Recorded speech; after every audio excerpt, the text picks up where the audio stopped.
When priests quarreled over keys to sacred shrines, empires turned those keys into excuses for war. Russia's advance into Ottoman lands drew Britain and France into a conflict that would reshape European alliances. What began as border disputes became a grinding siege on Crimea's rocky shores.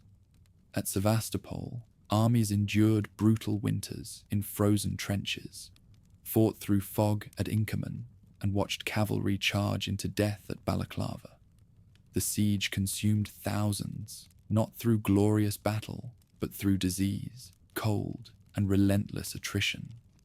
When Sevastopol finally fell, exhaustion replaced ambition. The war ended, not with triumph, but with treaties forged from collective weariness. Dawn crept across a continent, still shaped by the echoes of old empires. Fields from the Rhine to the Danube lay quiet under the early mist, but the peace that settled over Europe in the decades after Napoleon's fall had grown thin. Courts and capitals watched one another with a caution sharpened by memory. Every diplomat carried stories of a war that once engulfed the world, and none wished to repeat it. Yet behind the formal greetings and polished treaties, ambition seeped back into the great capitals like water through old stone. Far to the north, a sovereign looked southward toward waters that never froze. His empire stretched from forests to steppe, and its size alone made rivals uneasy. To him, this vast dominion carried a duty older than treaties, the mantle of guardianship over millions who prayed in the Eastern tradition. Counselors whispered that history itself pressed him forward, that destiny beckoned beyond narrow straits and aging fortresses. These ideas shaped the mood of his court, a place where ancient conviction mingled with the calculation of ministers who measured every advantage the warm seas could offer. Across the Black Sea, a different world struggled to keep its shape. From the Balkans to Arabia, an old realm attempted to steady its footing in an age that had begun to outpace it. Reformers argued for modern armies, improved roads, and new rights for subjects. Traditionalists urged caution, fearing that each concession opened the way to foreign influence. This tension pulsed through council chambers as news arrived of foreign warships approaching their shores, under the banners of states claiming to defend the faithful. With each passing season, the weight on their fragile order increased. Along the Channel, concerns spread through parliamentary halls and naval yards alike. Merchants and admirals studied maps of Mediterranean routes, worried that new pressures along those waters might one day reach their own lifelines abroad. Ministers debated how far a growing northern empire might go if no one pushed back. Meanwhile, industrial cities hummed with magazine presses and printing works that told readers of ominous moves near distant frontiers. Though these reports often carried uncertainty, their tone stirred a public already wary of any shift that might threaten commercial supremacy. Across the continent, another leader sought renewed glory for his nation. He had risen through turbulence and believed that bold actions could restore a sense of greatness, dimmed since the age of imperial conquest. His advisors understood that influence abroad strengthened authority at home. So every dispute beyond their borders offered a possible stage when clerics in holy places quarreled over ancient privileges. He saw an opportunity. Public opinion, still sensitive to matters of faith and heritage, greeted his resolve with enthusiasm, and his confidence swelled. In the heart of Central Europe, two powerful courts tried to maintain their delicate balance. Their rulers faced an uneasy truth. To act too decisively risked igniting restless populations within their own borders, many of whom shared ties of language and faith with communities under neighboring rule. Silence, however, carried its own dangers, for neutrality in a crisis could leave them friendless, should storms gather in the Balkans or the Carpathians. So they hesitated, shaping diplomatic messages that promised sympathy without commitment, vigilance without intervention. What truly unsettled the European capitals, though, lay far from their parliaments and boulevards. In the narrow, sun-drenched streets of a city sacred to millions, old tensions simmered. Processions, rituals, and keys, simple objects in the eyes of outsiders, became symbols of authority watched closely by emperors. Each shrine had guardians. Each lamp and doorway held meaning for communities that traced their traditions back centuries. When disputes flared over access to a revered site, the quarrel leapt from clerical chambers to palace halls. One ruler insisted that guardianship belonged to the followers of the Western Rite. Another claimed divine obligation toward the faithful of the East. The stones of Bethlehem became bargaining chips in a continental struggle. Around the same time, envoys in embroidered uniforms glided through the corridors of a palace on the Bosporus. Their mission was clear: secure written recognition of protective rights over millions of believers. To their hosts, this demand felt less like guardianship and more like the first step toward dominance.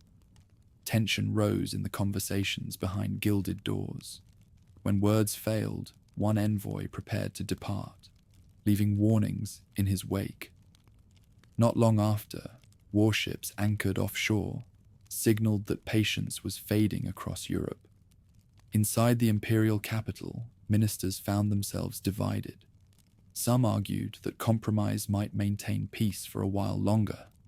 Others insisted that giving way on sacred matters would only invite greater demands. Every debate ended with the same realization: the empire could not remain passive. Soldiers were summoned, horses gathered, and regiments organized, though the full strength of their forces remained uncertain even to their own generals.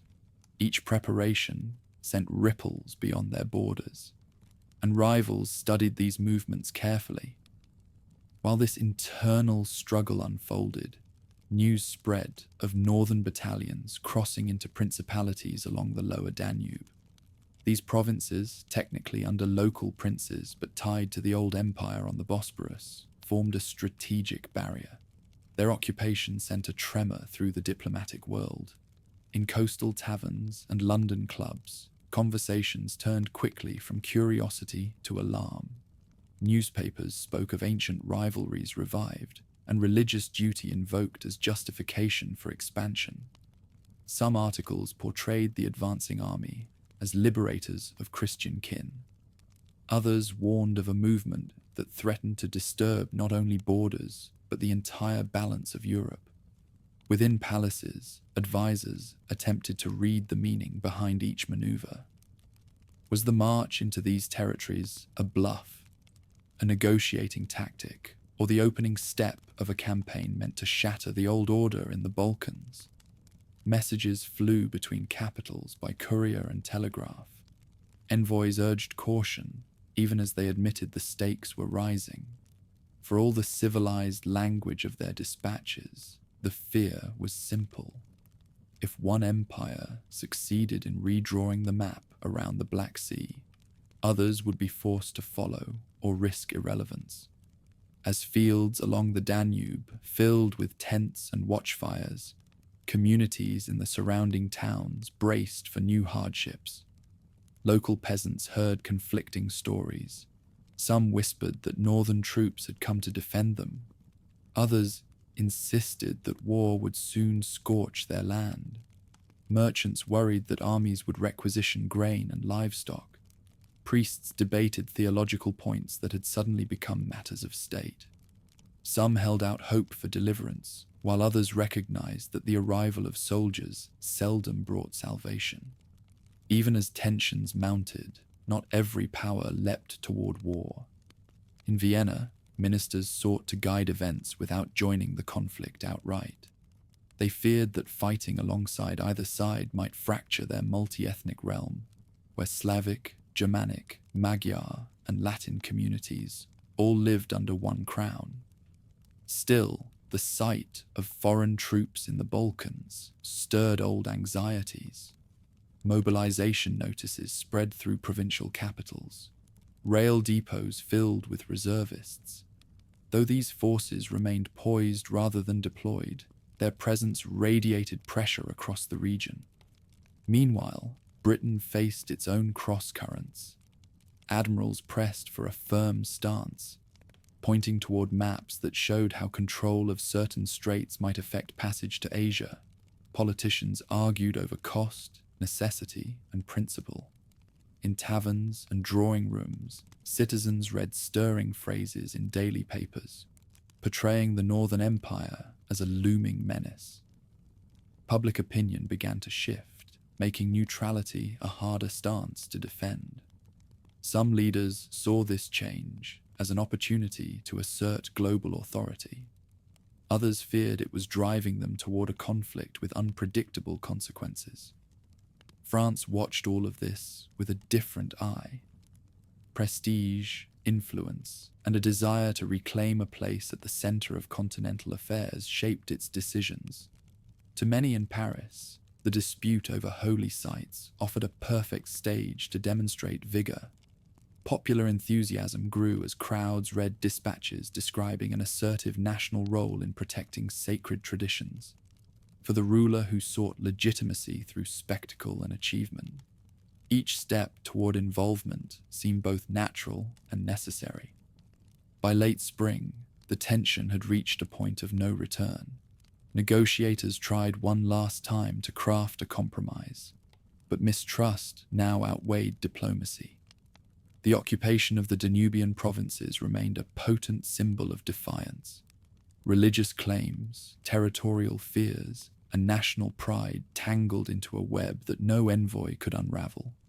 As armies fortified riverbanks and fleets gathered in Mediterranean harbors, observers across Europe sensed that the long peace, maintained through a fragile balance of caution and restraint, was giving way. At last, the powder trail laid by decades of rivalry came close to flame. Assemblies prepared declarations, commanders checked their maps, and families bid farewell to the young men summoned to service across plains, mountains, and harbors. The quiet began to shift into an uneasy murmur. Europe, once steadied by the memory of disastrous wars, now moved toward another conflict whose scale none could fully imagine. Even as summer heat lingered over the Bosporus, uncertainty shadowed the council halls of the empire that ruled its shores. Courtiers moved through dim corridors, whispering over documents sealed with foreign crests. One message reported that the envoy from the northern court had departed in anger, abandoning negotiations after his demands met firm resistance. Another note warned that foreign fleets were preparing for possible action should persuasion fail. Ministers gathered around long tables, aware that each passing hour narrowed their choices. Within those chambers, the debate raged. Senior advisors urged caution, warning that their armies, though loyal, lacked the resources of their rivals. Others insisted that accepting a protector over millions of subjects who prayed in the Eastern Rite would unravel the empire's dignity. Younger officers, eager to prove themselves, argued that retreat now would invite greater demands later. The ruler listened to each faction, knowing that whatever path he chose would reshape the future. When the final decision came, it was not announced with triumph, but with solemn acceptance. The empire would stand firm. Across the Black Sea, confidence swelled among generals who believed their southern move would force concessions. Regiments marched into the Danubian principalities, raising flags over towns accustomed to shifting masters. Officers assured local villagers that their arrival promised protection. Many inhabitants greeted them cautiously, unsure whether liberation or hardship followed in their wake.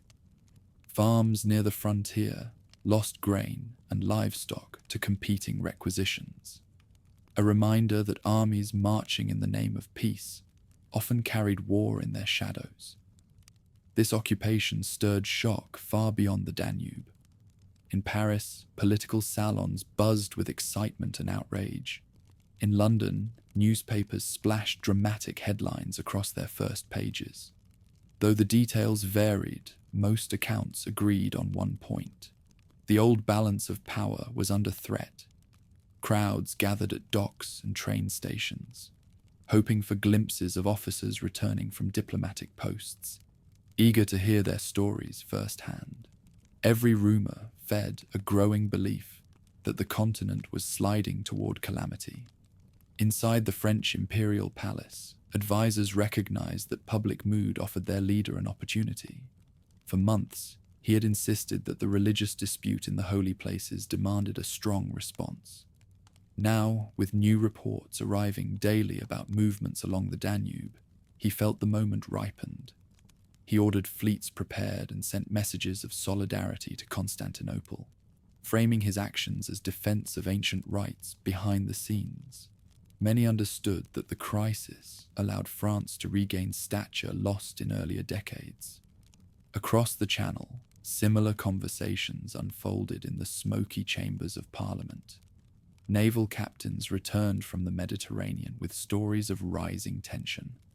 Conservative ministers insisted that unchecked southern expansion by the northern power would endanger trade routes and strategic footholds. Liberals argued the state should avoid entanglements that might drain resources. Yet the image of an empire moving deeper into the Balkans, combined with accounts of demands placed upon Constantinople, eroded hesitation. By autumn, editors and public speakers described the crisis as a test of national resolve. Meanwhile, the Danube front grew more complicated.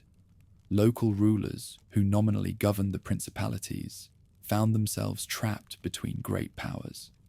Their formal allegiance lay with the empire in Constantinople, yet the forces occupying their lands declared themselves protectors of the Orthodox faithful merchants in river towns, struggled to continue their trade as checkpoints multiplied and taxes fluctuated. Priests faced congregations torn between loyalty to long-standing traditions and fear of political reprisals. In this uncertain climate, whispers of rebellion rose and fell, depending on which patrols passed through the streets. As the political temperature rose, Vienna stepped into the shadows of the conflict. Its ministers called emergency councils to evaluate the danger posed by the sudden presence of northern troops so near their borders. Memories of uprisings that had shaken their territories in 1848 remained painfully fresh. Many feared that if the northern court gained dominance in the Balkans, Slavic subjects within their own empire might seek new inspiration. Mobilization orders circulated quietly. Regiments gathered along key routes without officially declaring their intentions.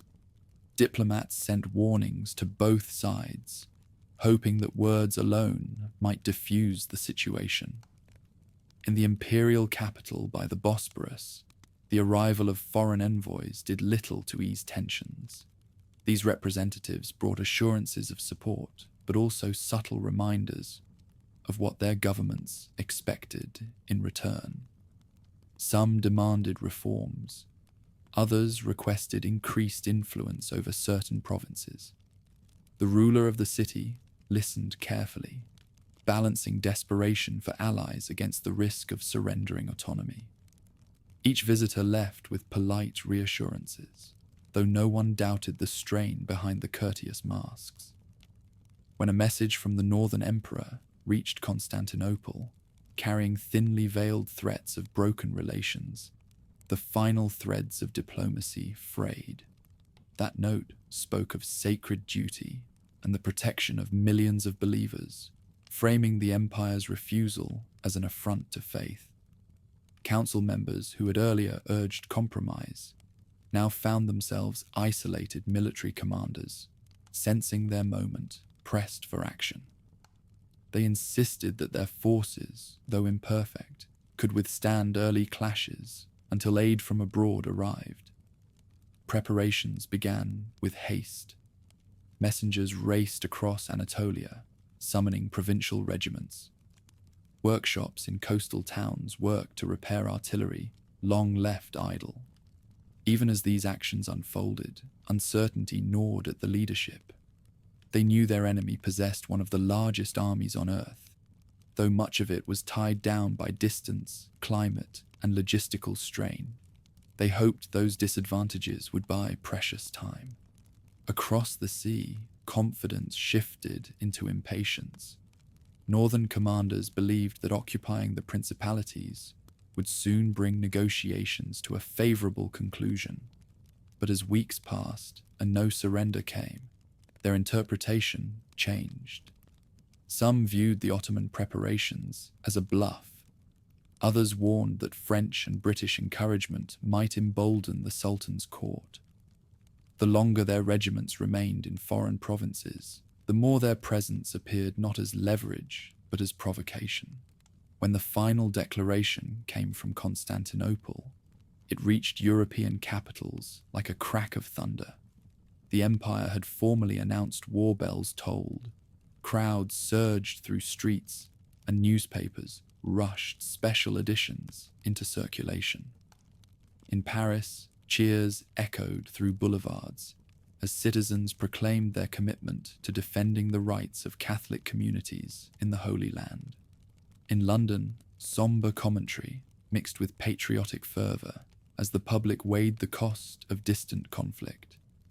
In Vienna, ministers locked themselves in fierce debate, unwilling to be drawn directly into the struggle, yet unwilling to let events proceed unchecked. Across the Black Sea, High Command received instructions to prepare for offensive action. The first winter passed with minor skirmishes along the Danube. But as spring approached, more serious plans took shape. Commanders targeted key fortresses such as Vidin and Silistra, intending to open a route towards Slavic allies in the Balkans. Yet the garrisons defending these positions proved more resilient than expected. Observers noted their stoic discipline as they rebuilt earthworks under fire, refusing to abandon their posts even as casualties mounted. While the Danube campaign unfolded, unrest simmered in the Caucasus.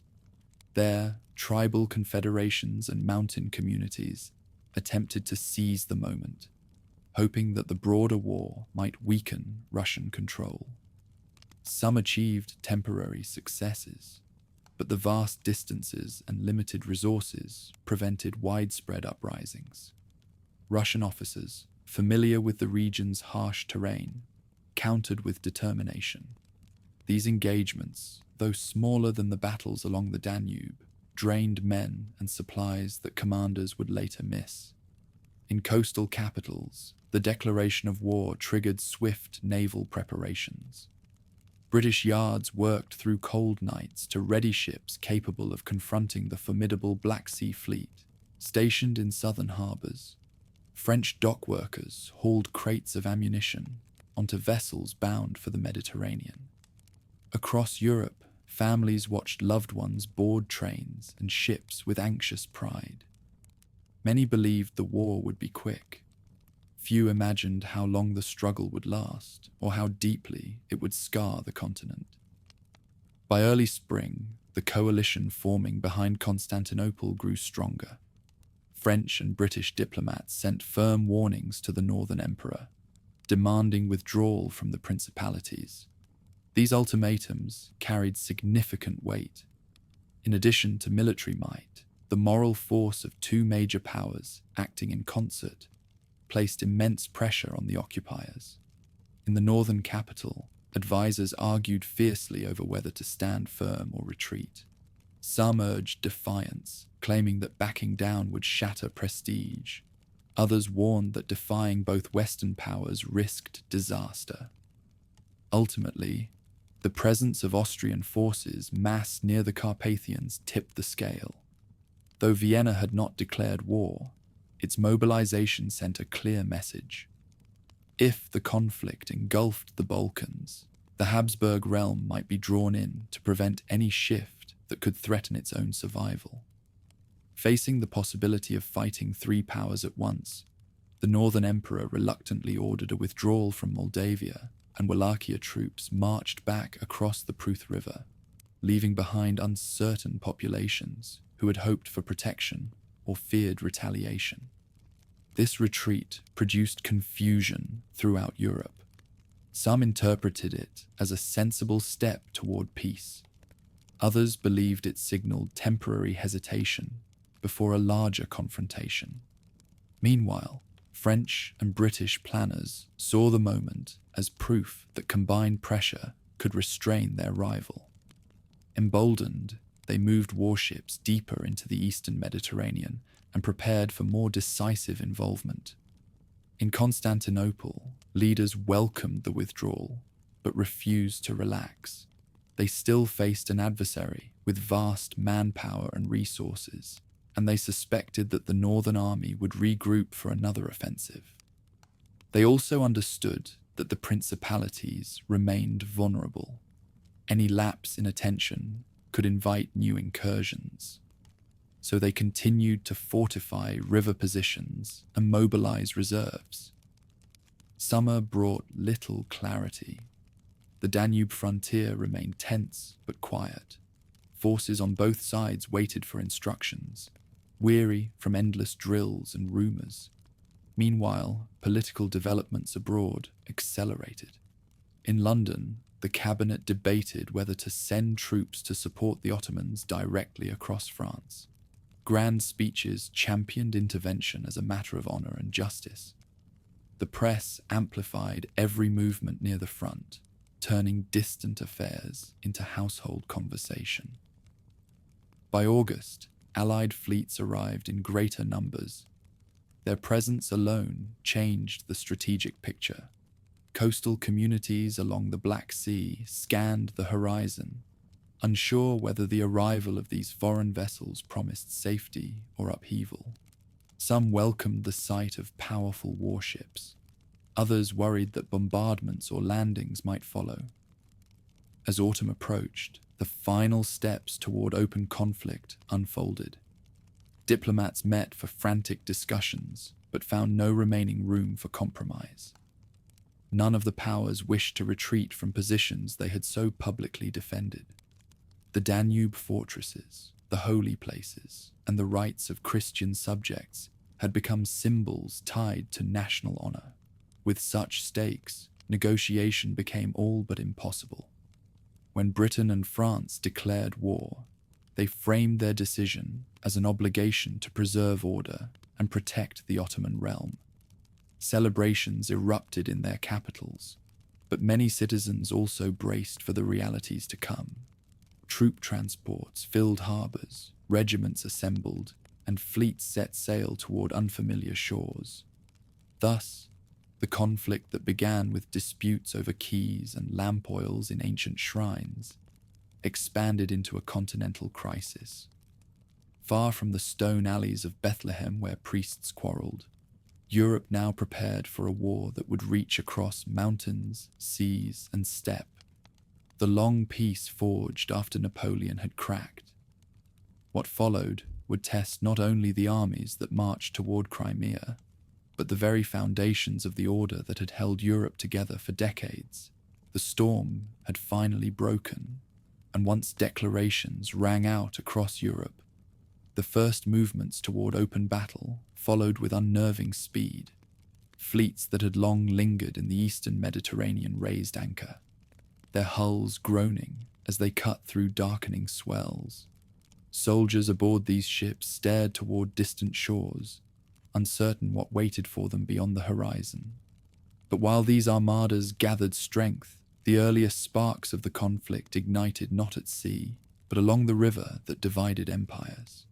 Winter clung stubbornly to the Danubian plains when advanced patrols first clashed in the cold fog.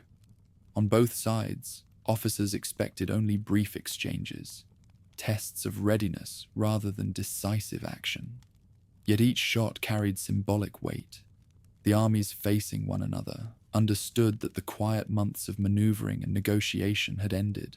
Snow-coated earthworks rose along the riverbanks, and scouts moved between frost-bent reeds, searching for weak points in the opposing line. Each regiment knew reinforcements were weeks away, but pride demanded they demonstrate resolve.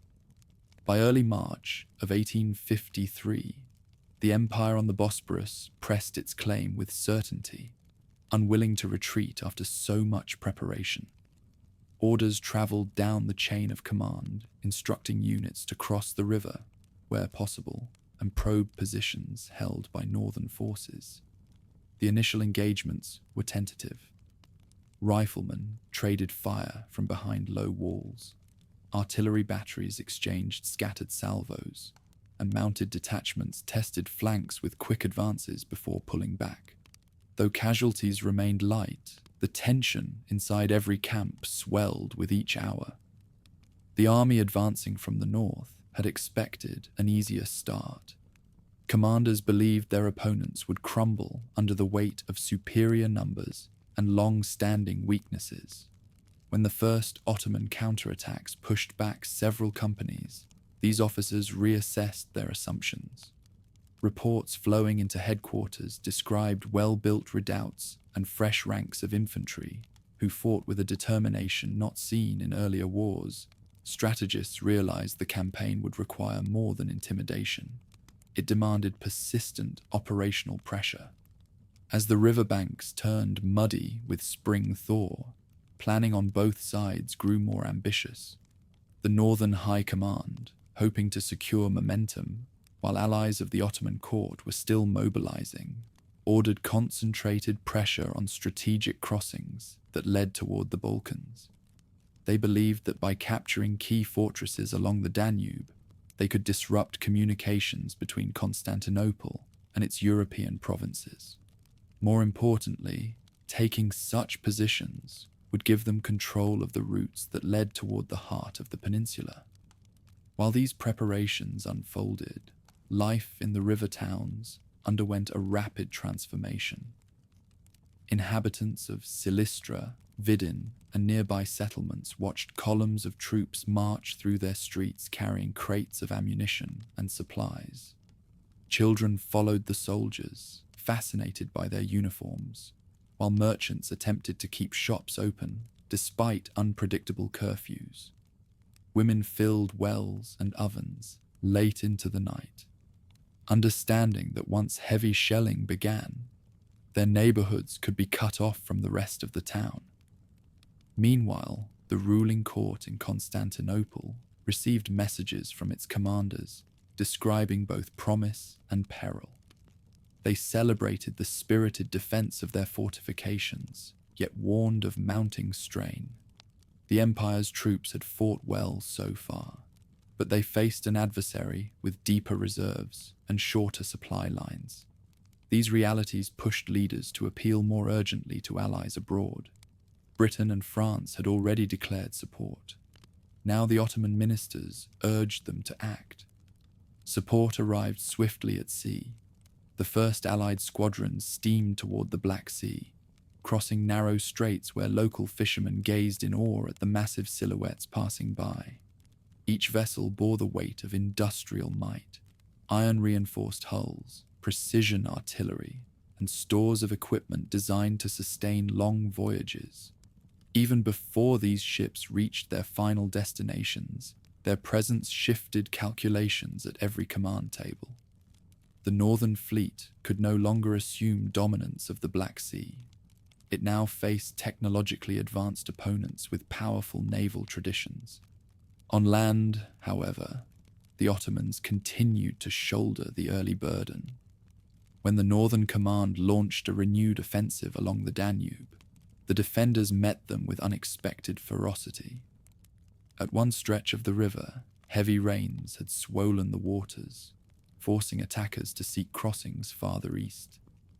As they attempted to throw pontoon bridges across the churning current, artillery on the opposite bank opened fire, planks splintered, boats overturned, and men were swept downstream. Only after repeated attempts did infantry manage to establish a foothold, and even then, counterattacks harassed them relentlessly. Just as plans for a large-scale assault took shape, news from the Black Sea stunned European capitals. A northern squadron had intercepted an Ottoman fleet anchored under poor protection and attacked without hesitation. Explosive shells rained upon wooden vessels, igniting fires visible for miles. Plumes of smoke billowed over the water as sailors struggled to escape the inferno. Within hours, several ships lay in smoldering ruins. Survivors were pulled ashore in shock, unable to comprehend what had happened. Reports of the destruction spread rapidly through international papers, with many describing the event as a massacre. Across Europe, outrage surged. In Britain, the public demanded a firm response, viewing the attack as a brutal assault on a weaker ally. In France, officials cited the incident as proof that their intervention carried moral urgency. Politicians who had hesitated earlier now spoke of duty and honor. When foreign secretaries met that winter, they concluded that limited measures would no longer suffice. They resolved to commit forces fully to the struggle. As these decisions solidified, the situation along the Danube shifted again. The offensive launched by the Northern Army progressed slowly, impeded by the resilience of defenders and the increasing likelihood of Allied intervention. Reports from naval observers indicated that British and French fleets were drawing closer to the conflict zone. Officers in Vienna, alarmed by the prospect of foreign troops on their doorstep, redoubled their pressure. They urged the Northern Emperor to withdraw from the principalities altogether, warning that continued occupation risked regional upheaval. The Northern Court debated fiercely. Some generals insisted that retreat would undermine their credibility. Others argued that the arrival of Western fleets and the mobilization of Austrian forces threatened encirclement. Ultimately, geography and logistics forced a difficult choice. The Danubian positions, though symbolically important, offered limited advantages compared to the dangers of confronting three powers simultaneously. Reluctantly, commanders ordered a staged withdrawal from the river fortresses, leaving behind only token garrisons to maintain observation. This withdrawal created a vacuum that changed everything. Though the Ottoman defenders of Silistra and Vidin celebrated, their leaders recognized the retreat not as an end, but a prelude. Their opponents had not abandoned their ambitions. They had merely shifted their focus. The Danube had become uncertain ground for securing any decisive result. If the war was to continue, and all signs indicated it would, the struggle would migrate to regions where naval superiority and daring could influence the outcome. As river skirmishes dwindled, a different theatre gained prominence. In the port of Varna, Allied armies began to arrive in force. The harbour, usually home to a modest fleet of merchant vessels, now bustled with steamships and transports. French infantry marched down gangplanks in tight formation, their boots striking the wooden planks in rhythmic unison. British regiments followed, hauling equipment and ammunition through narrow streets lined with curious villagers. Ottoman officers greeted their allies with formal ceremonies, though beneath the surface all sides understood the complexity of coordinating three languages, differing tactics, and competing priorities. The camps outside Varna stretched across rolling hills overlooking the sea. Rows of tents fluttered in the breeze, their white canvas glowing in the sunlight. Smoke rose from hastily built cook fires as soldiers prepared meals after long voyages. Yet the beauty of the coastline did little to ease the discomfort. Supplies remained limited, and fresh water proved difficult to secure. Worse still, disease appeared just as the armies attempted to organize. Cholera swept through the camps, claiming dozens of lives each day. Doctors struggled to contain the outbreak, but contaminated wells and close quarters thwarted their efforts. Despite these challenges, planners met daily in makeshift headquarters to determine their next step. At first, they debated whether to march north along the coastline to support attacks further inland. But with the Northern Army pulling out of the principalities, that option lost urgency. Discussions shifted toward a bolder strategy. The heart of the opposing powers' influence in the region lay across the Black Sea, a rugged peninsula crowned by a fortress city brimming with ships and artillery. If that stronghold could be seized, the entire regional balance would shift. Maps of that distant shore lay spread across tables lit by oil lamps. Officers traced routes with gloved fingers, estimating where landings could occur and how supplies might reach the front. Their confidence grew as they considered the wide array of vessels at their disposal. Allied dominance at sea meant they could choose their moment and location. Thus, the daring plan to land on the Crimean Peninsula emerged, not as a reckless gamble, but as a calculated blow aimed at a vulnerable cornerstone of imperial power. Before any fleet could set sail, however, the armies at Varna had to recover from disease and reorganize their ranks. Coffins lined the dusty roads leading to military hospitals. Funeral parties marched silently past rows of tents, their presence reminding every unit of the fragility of life far from home. Yet the determination to press forward remained strong.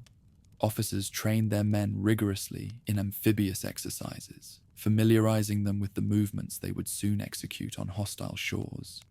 The port itself transformed into a hive of preparation. Carpenters repaired wagons and built makeshift piers to accommodate the heavy influx of equipment. Blacksmiths hammered horseshoes and sword guards late into the night. Sailors carried crates of ammunition to naval artillery crews, standing ready near the docks everywhere. Murmurs circulated about the impending operation. Some soldiers felt apprehension at the thought of crossing open water into unknown terrain. Others embraced the challenge with eagerness, convinced that victory awaited on the distant peninsula. By late summer, the decision formalized. The Allied command resolved to launch the invasion as soon as weather permitted. Messages traveled across the sea, informing the Ottoman court of the plan and requesting coordination. Commanders along the Danube received new directives to hold their positions, while the main campaign moved elsewhere. For the first time since the war began, attention shifted decisively away from the riverfronts and toward the horizon. Armies at Varna began to dismantle their camps, loading wagons and carrying crates toward the shore. Ships waited in neat lines, their flags snapping in the wind. As men prepared to embark, many cast final glances at the countryside, where they had endured sickness and uncertainty. Despite the hardships, the months spent at Varna had forged a bond between soldiers who had arrived as strangers from different nations. Now they faced an even greater trial together. When the transports finally weighed anchor, their prows turned toward the Black Sea. A collective sense of purpose settled over the decks. The early battles along the Danube had revealed the scale of the challenge. The destruction at sea had galvanized Western resolve. The gathering at Varna had shaped the next phase. What lay ahead was a daring strike at the heart of imperial power, a landing on distant shores that would determine the war's future. And so the armada advanced, sails taut, furnaces glowing red beneath iron plates, all heading toward a peninsula whose name would soon be spoken across continents. The war was no longer a series of border clashes. It was becoming something far larger. The armada pushing through the Black Sea moved as a floating city, its decks crowded with soldiers gazing toward a horizon they had never seen. Metal creaked under shifting waves, and the wind carried the mingled scents of coal smoke, brine, and anticipation. Weeks earlier, these same men had suffered in the fever-ridden camps of Varna. Now the sickness that once stalked their tents felt strangely distant. Ahead lay something larger than recovery, an expedition meant to strike directly at the heart of imperial pride. Even as their ships advanced through restless waters, news of the disaster at Sinope still echoed through every mess hall. Many had not witnessed the fiery destruction themselves, but they needed only to listen to those who had sailed past the smouldering wreckage afterward. Tales of shattered masts, burned hulls, and bodies drifting on blackened waves had circulated between regiments. The image hardened resolve among the Western forces. Officers who once hesitated now found themselves urging greater commitment, convinced that nothing but bold action would end the threat embodied by the Northern Fleet. Far behind them, the political fallout had already reshaped Europe. Newspapers across London and Paris printed illustrations of blazing Ottoman ships beneath volleys of explosive shells. Some papers declared the attack dishonorable. Others claimed it revealed a willingness to impose dominance on weaker neighbors. Public pressure surged until governments could no longer debate half measures. By the time the Armada neared its destination, Allied intervention had become not only a matter of strategy, but of national pride. Still, operational clarity took time to form. The Danube front had stalled, neither side seizing the decisive breakthrough early planners had imagined. Thus, the next phase of the war shifted away from river valleys and into open water. By moving troops onto the Crimean coast, the Alliance hoped to strike at a naval base that housed fleets capable of threatening the eastern Mediterranean. If they captured that stronghold, they could sever the Empire's reach beyond its southern borders. As the fleet pressed forward, commanders aboard the flagship pored over maps of the peninsula. Their charts varied in detail, some marked with old surveys, others based on sketches taken by merchant sailors. All agreed that the chosen landing point, an empty stretch of shoreline near Eupatoria, offered relative safety. Scouts believed local garrisons were small and unprepared for an assault, yet officers remained cautious. Intelligence reports from earlier years hinted at shifting sandbars and unpredictable currents that could complicate disembarkation. Navigators studied each contour carefully to avoid grounding vessels on hidden shoals. The journey across the Black Sea tested every nerve. Storms swept down from the north without warning, throwing waves against hulls in towering arcs. One night, winds howled so fiercely that lanterns had to be extinguished to prevent them from toppling and igniting wooden decks. Soldiers braced themselves against rails, gripping knotted ropes as rain lashed across their faces. Some whispered prayers, others stared defiantly into the storm. Only after midnight did the squall die away, revealing a sky filled with cold, brilliant stars.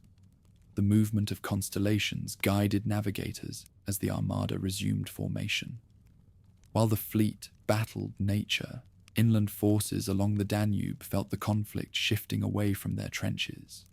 Generals who had once prepared for major assaults now received orders to hold their lines, rather than pursue offensive action. Though confused at first, many understood the reasoning. If the Allied armies succeeded in Crimea, the riverfront would lose its strategic value.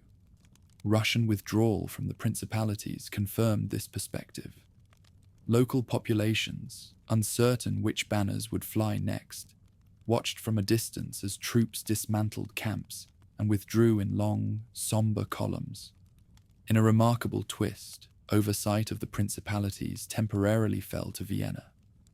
Austrian troops marched into empty garrisons, their appearance greeted with a mixture of relief and suspicion. Shopkeepers reopened stores, believing the new arrivals would maintain relative peace.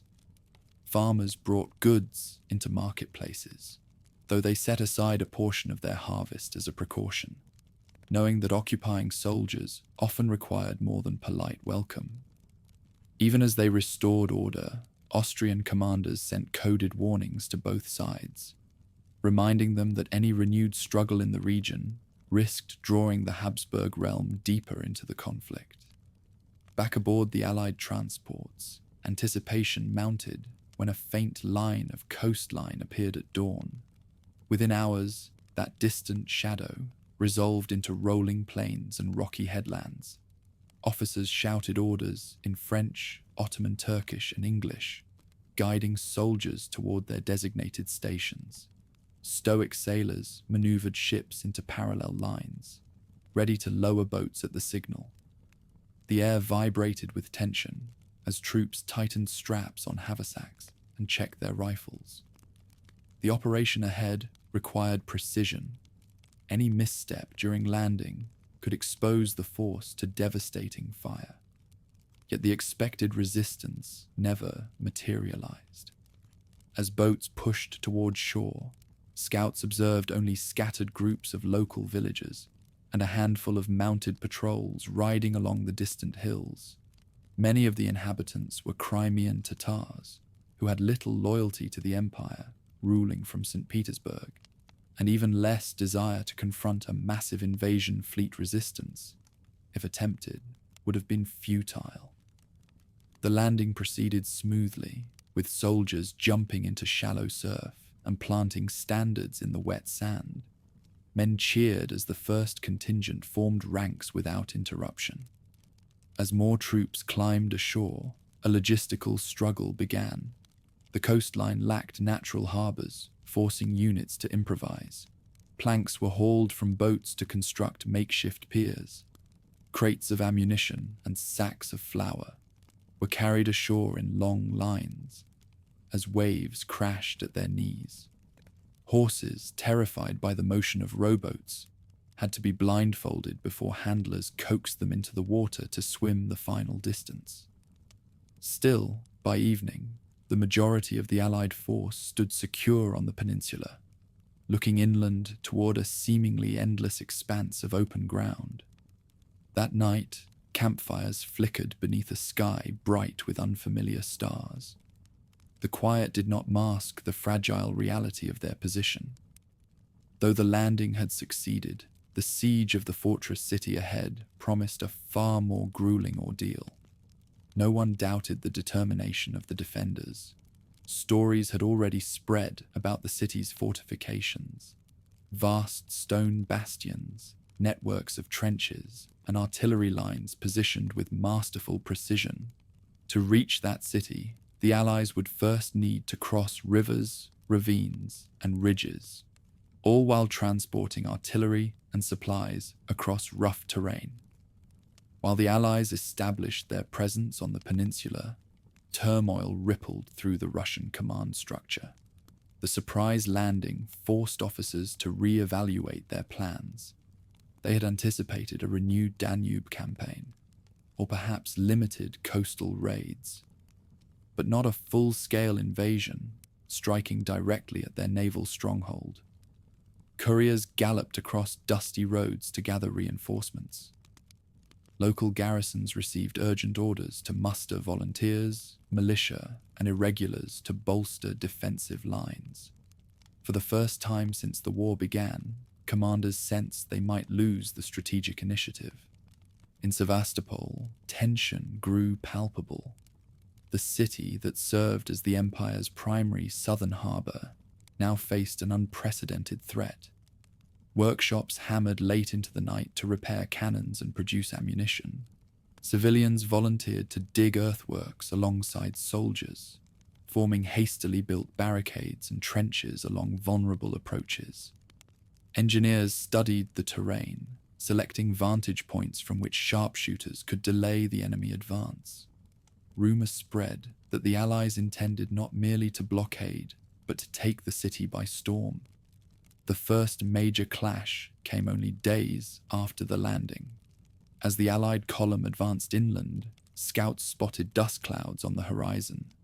A Russian force, hastily assembled, took positions along the heights overlooking the Alma River. The ground they chose offered a formidable advantage: steep ridges, narrow paths, and an unobstructed field of fire. A natural barrier now separated the invaders from the road to Sevastopol.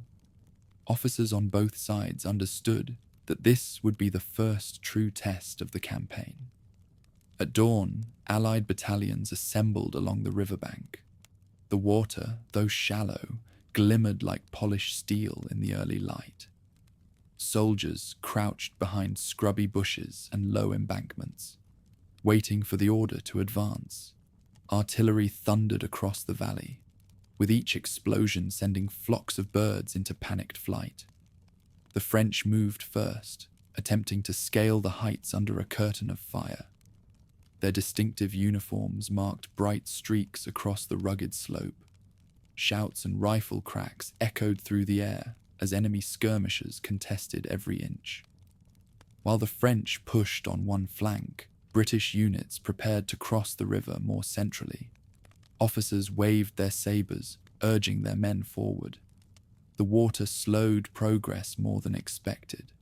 Smooth stones shifted beneath boots, causing some soldiers to slip and lose footing. Yet they pressed on, climbing embankments under the watchful eyes of Russian artillerymen above casualties mounted, but determination carried them forward. Amid this chaos, Ottoman contingents on the Allied left performed maneuvers that helped shield French units from enfilading fire. Though their numbers on the field were smaller, their actions contributed to maintaining the momentum that prevented Russian units from executing a coordinated counterattack. As the day wore on, the defenders' lines buckled. Waves of reinforcements attempted to restore order, but the angles of the terrain and the intensity of Allied fire made a sustained stand impossible. By late afternoon, the Allied forces held the ridge. Smoke drifted across the battlefield, obscuring the ground where thousands had fallen. The river glimmered faintly beneath the haze as stretcher-bearers transported the wounded across makeshift bridges. Many now understood that the march ahead would demand even greater sacrifice. The victory, though decisive, revealed the determination of the defenders and the sobering reality of assaulting fortified positions deeper inland. Once the last shots faded, the Allied generals gathered to decide their next move. Some argued for pressing forward immediately to strike the fortress before reinforcements arrived. Others insisted the troops required rest after the grueling battle. The debate stretched into the night, illuminated by lanterns swaying in the breeze. Ultimately, caution prevailed. The Allied commanders opted to march south around the city, choosing to take positions from which they could lay siege, rather than gamble everything on a single assault. This decision shaped the entire character of the coming war. Instead of a swift campaign, resolved in weeks, the conflict drifted toward a prolonged struggle. The armies now faced months of digging trenches, constructing batteries, and enduring the harsh realities of a Crimean winter. For now, however, those challenges lay beyond the horizon. What mattered in the present was momentum. With the Alma behind them and the Black Sea at their backs, the great coalition turned its gaze toward the stronghold ahead. The road to Sevastopol awaited, a path lined with hardship, heroism, miscalculation, and a siege that would soon become one of the defining ordeals of the century. The march toward the fortress had begun. The march southward began before the smoke of Alma had fully cleared. Columns moved out at dawn, stepping past scorched grass and abandoned knapsacks left behind by those who no longer walked among them. Drums kept the pace steady, though many men favored silence, unwilling to disturb the uneasy calm that followed a day of carnage.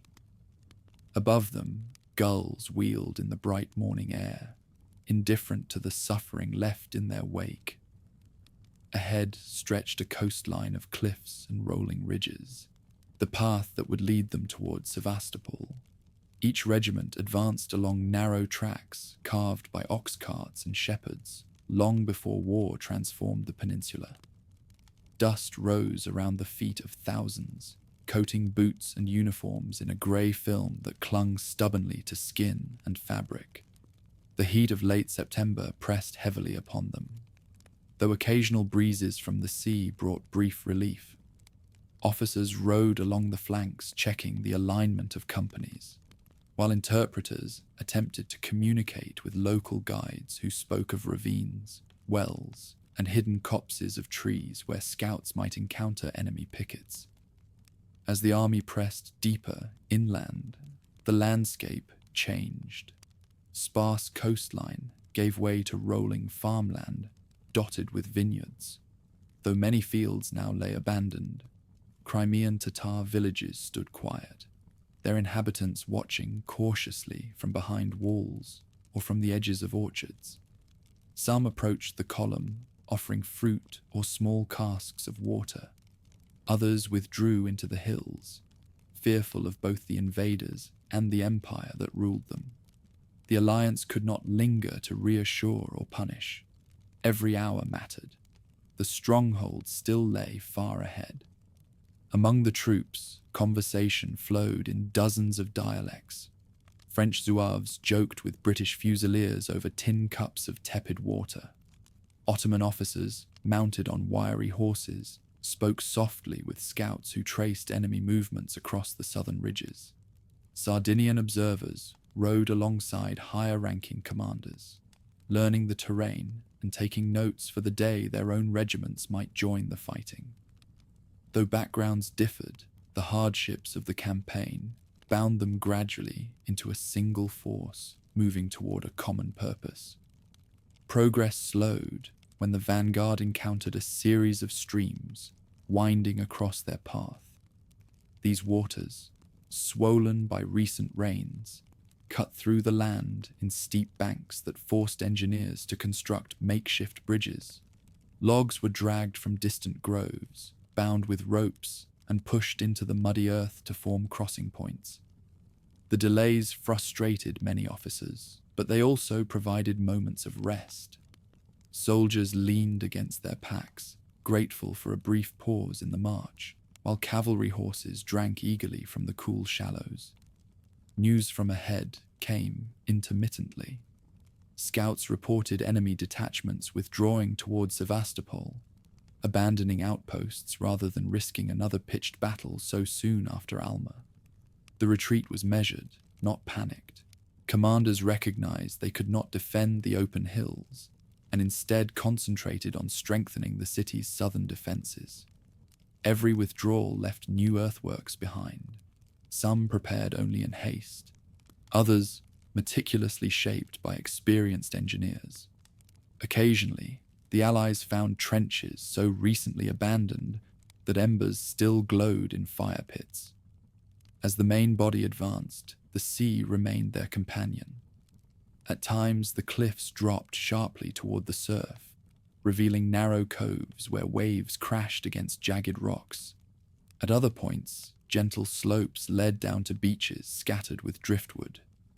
Supply ships occasionally sailed parallel to the route, sending small boats ashore with crates of biscuits, ammunition, and medical chests.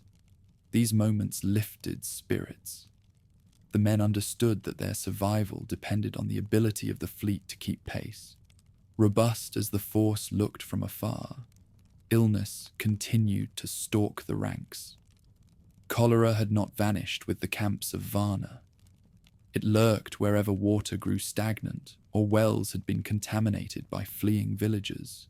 Surgeons did what they could, but the disease moved faster than treatment. At night, burial details carried bodies to shallow graves dug away from the bivouacs. The men tried to sleep despite the knowledge that some who lay beside them might not wake by morning. As they approached the Belbek River, where the terrain grew more broken, their route curved inland toward higher ground.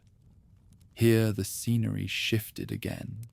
Clusters of trees cast long shadows across open fields, and rocky outcroppings jutted from the slopes like the ribs of ancient beasts. The road they followed narrowed into a twisting path that forced the column to stretch out for miles. Officers worried that such dispersion might expose them to ambush, but no serious resistance materialized. Every visible sign pointed to a strategic withdrawal rather than a bold stand. Still, danger hovered. One afternoon, as the sun sank low, a distant rumble echoed across the hills. Soldiers halted, straining to hear. For a moment, silence returned. Then the sound came again, muffled but unmistakable. Artillery. Columns tightened formation instinctively. Officers rode forward to consult, dispatching couriers toward the front.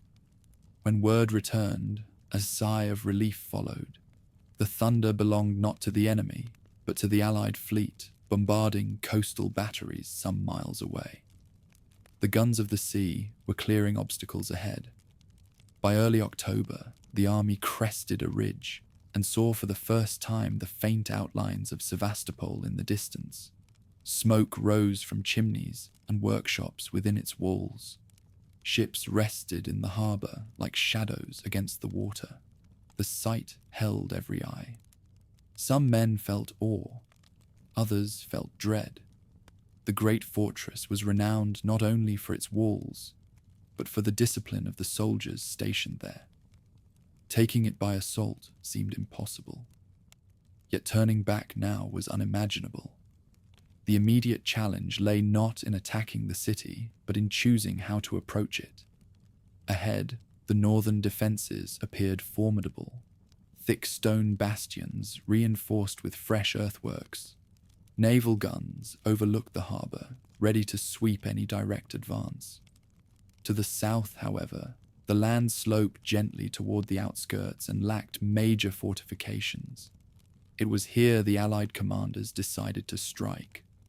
The march veered southeast toward Balaclava, a harbour the Allies hoped to use as a supply base.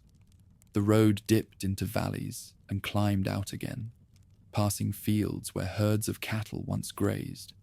Farmers had long since fled, leaving behind wooden ploughs, clay ovens, and shuttered homes. Soldiers peered into deserted courtyards, imagining the families who had once lived there. Some found chickens still roaming freely. Others encountered dogs guarding empty thresholds, barking at the passing regiments with unwavering loyalty. When at last the column approached Balaclava, they found a narrow inlet protected by steep hills and dotted with small fishing huts. The harbour, though modest, offered shelter from the open sea and a place to anchor transports. Engineers assessed the terrain and declared it suitable for establishing a depot. Work began immediately. Piers extended into the water. Warehouses rose from the shoreline. Trenches carved into the surrounding hills offered defensive positions overlooking approaches from inland. With Balaclava secured, attention shifted toward the long ridgeline stretching northwest, the ground from which siege lines could be drawn toward Sevastopol. Commanders climbed the nearest hill to survey the landscape. Before them lay an undulating plain, dotted with vineyards, stone farmhouses, and orchards.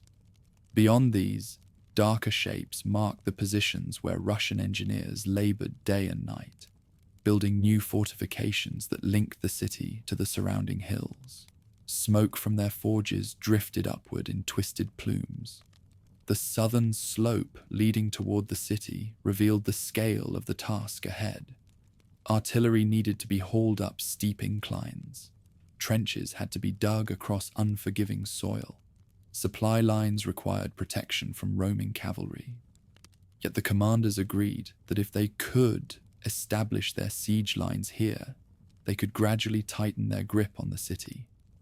Attacking from the north would invite disaster, but from the south, persistence and firepower might eventually wear the defenders down.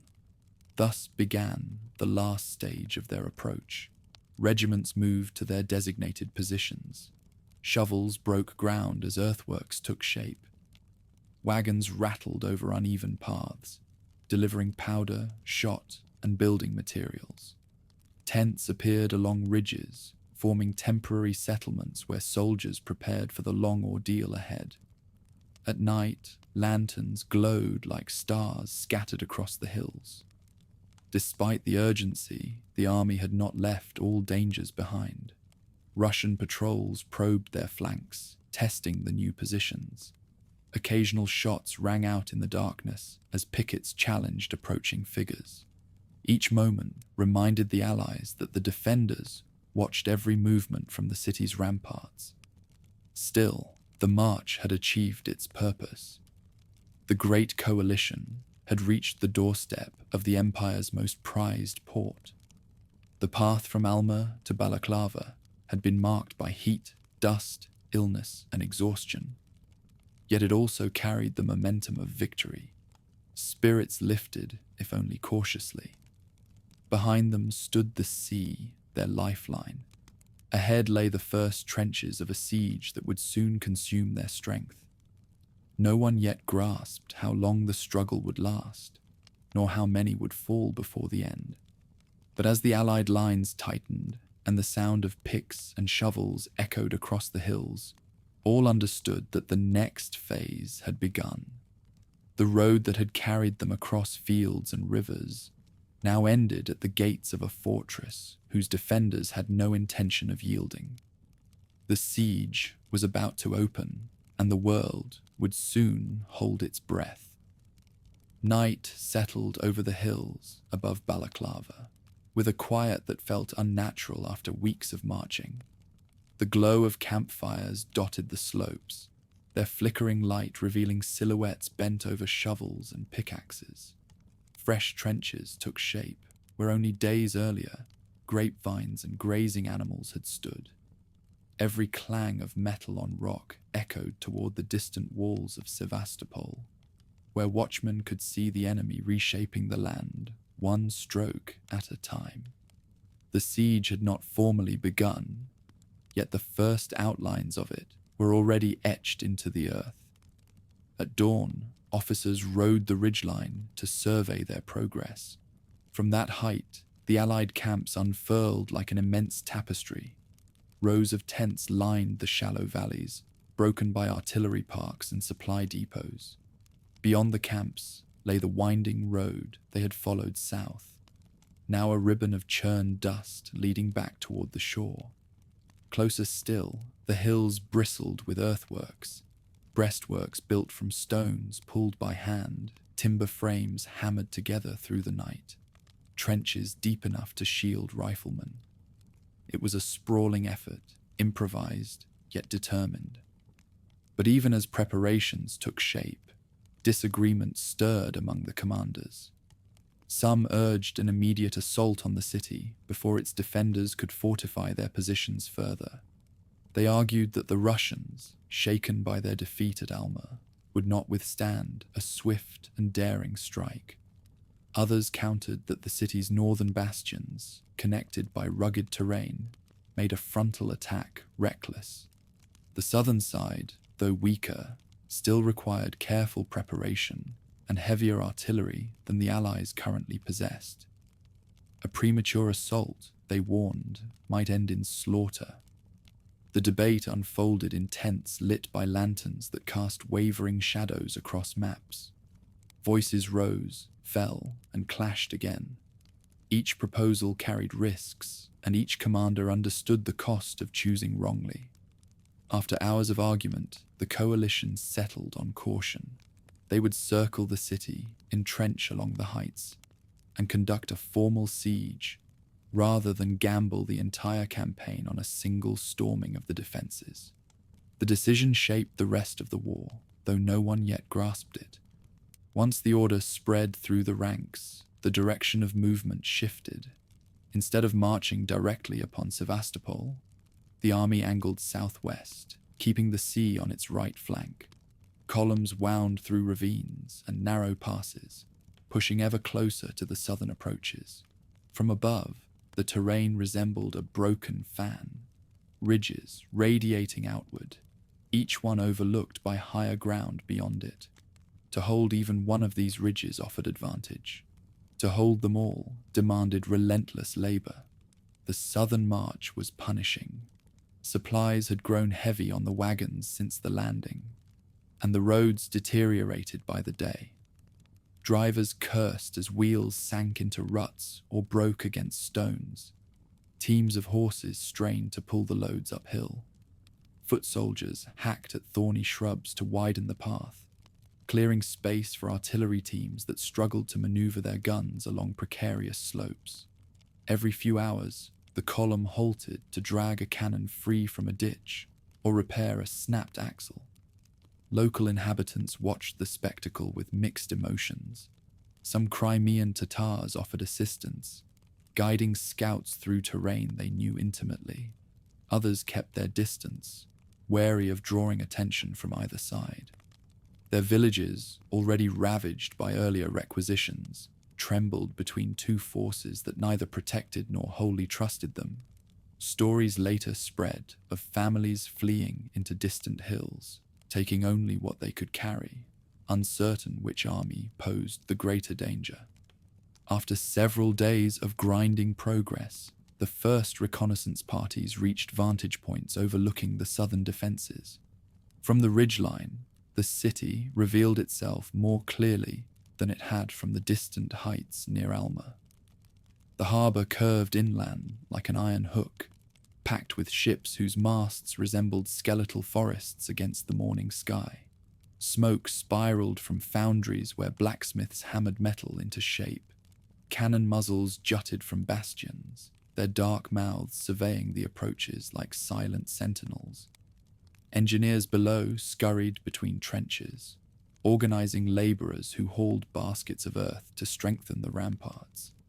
One thing was immediately clear. The defenders had not wasted time. Since receiving word of the Allied landing, the Russian command had poured every available hand into the southern works. Old seawalls had been reinforced with thick embankments. Barracks had been converted to firing positions. Churches and administrative buildings had been stripped of usable materials to feed the construction effort. Every hour brought new changes to the skyline, as laborers raised or relocated batteries according to the instructions of their tireless engineers. Foremost among these engineers stood a man whose name would soon be spoken in both camps with a mix of respect and frustration.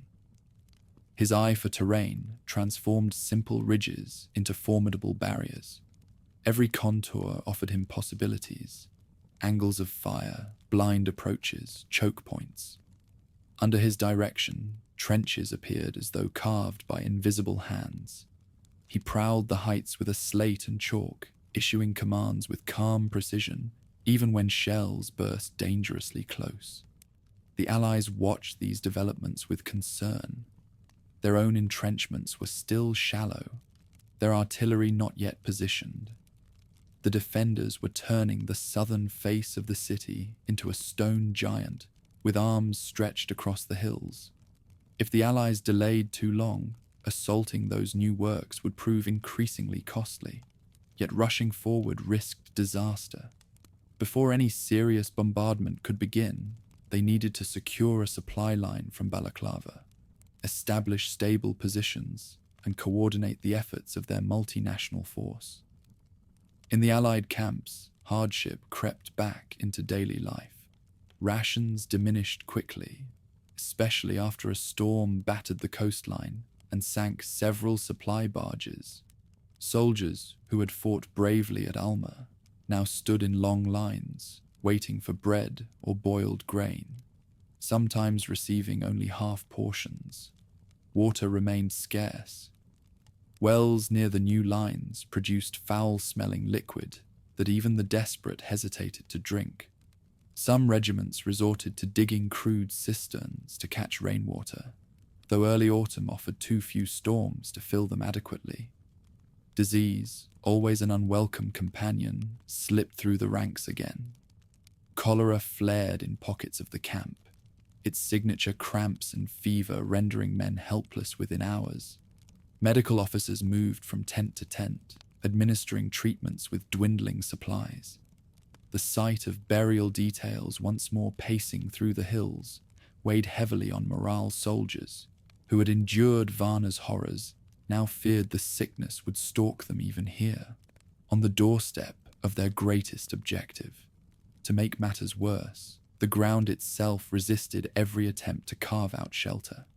The soil near the southern positions alternated between loose sand and stubborn stone.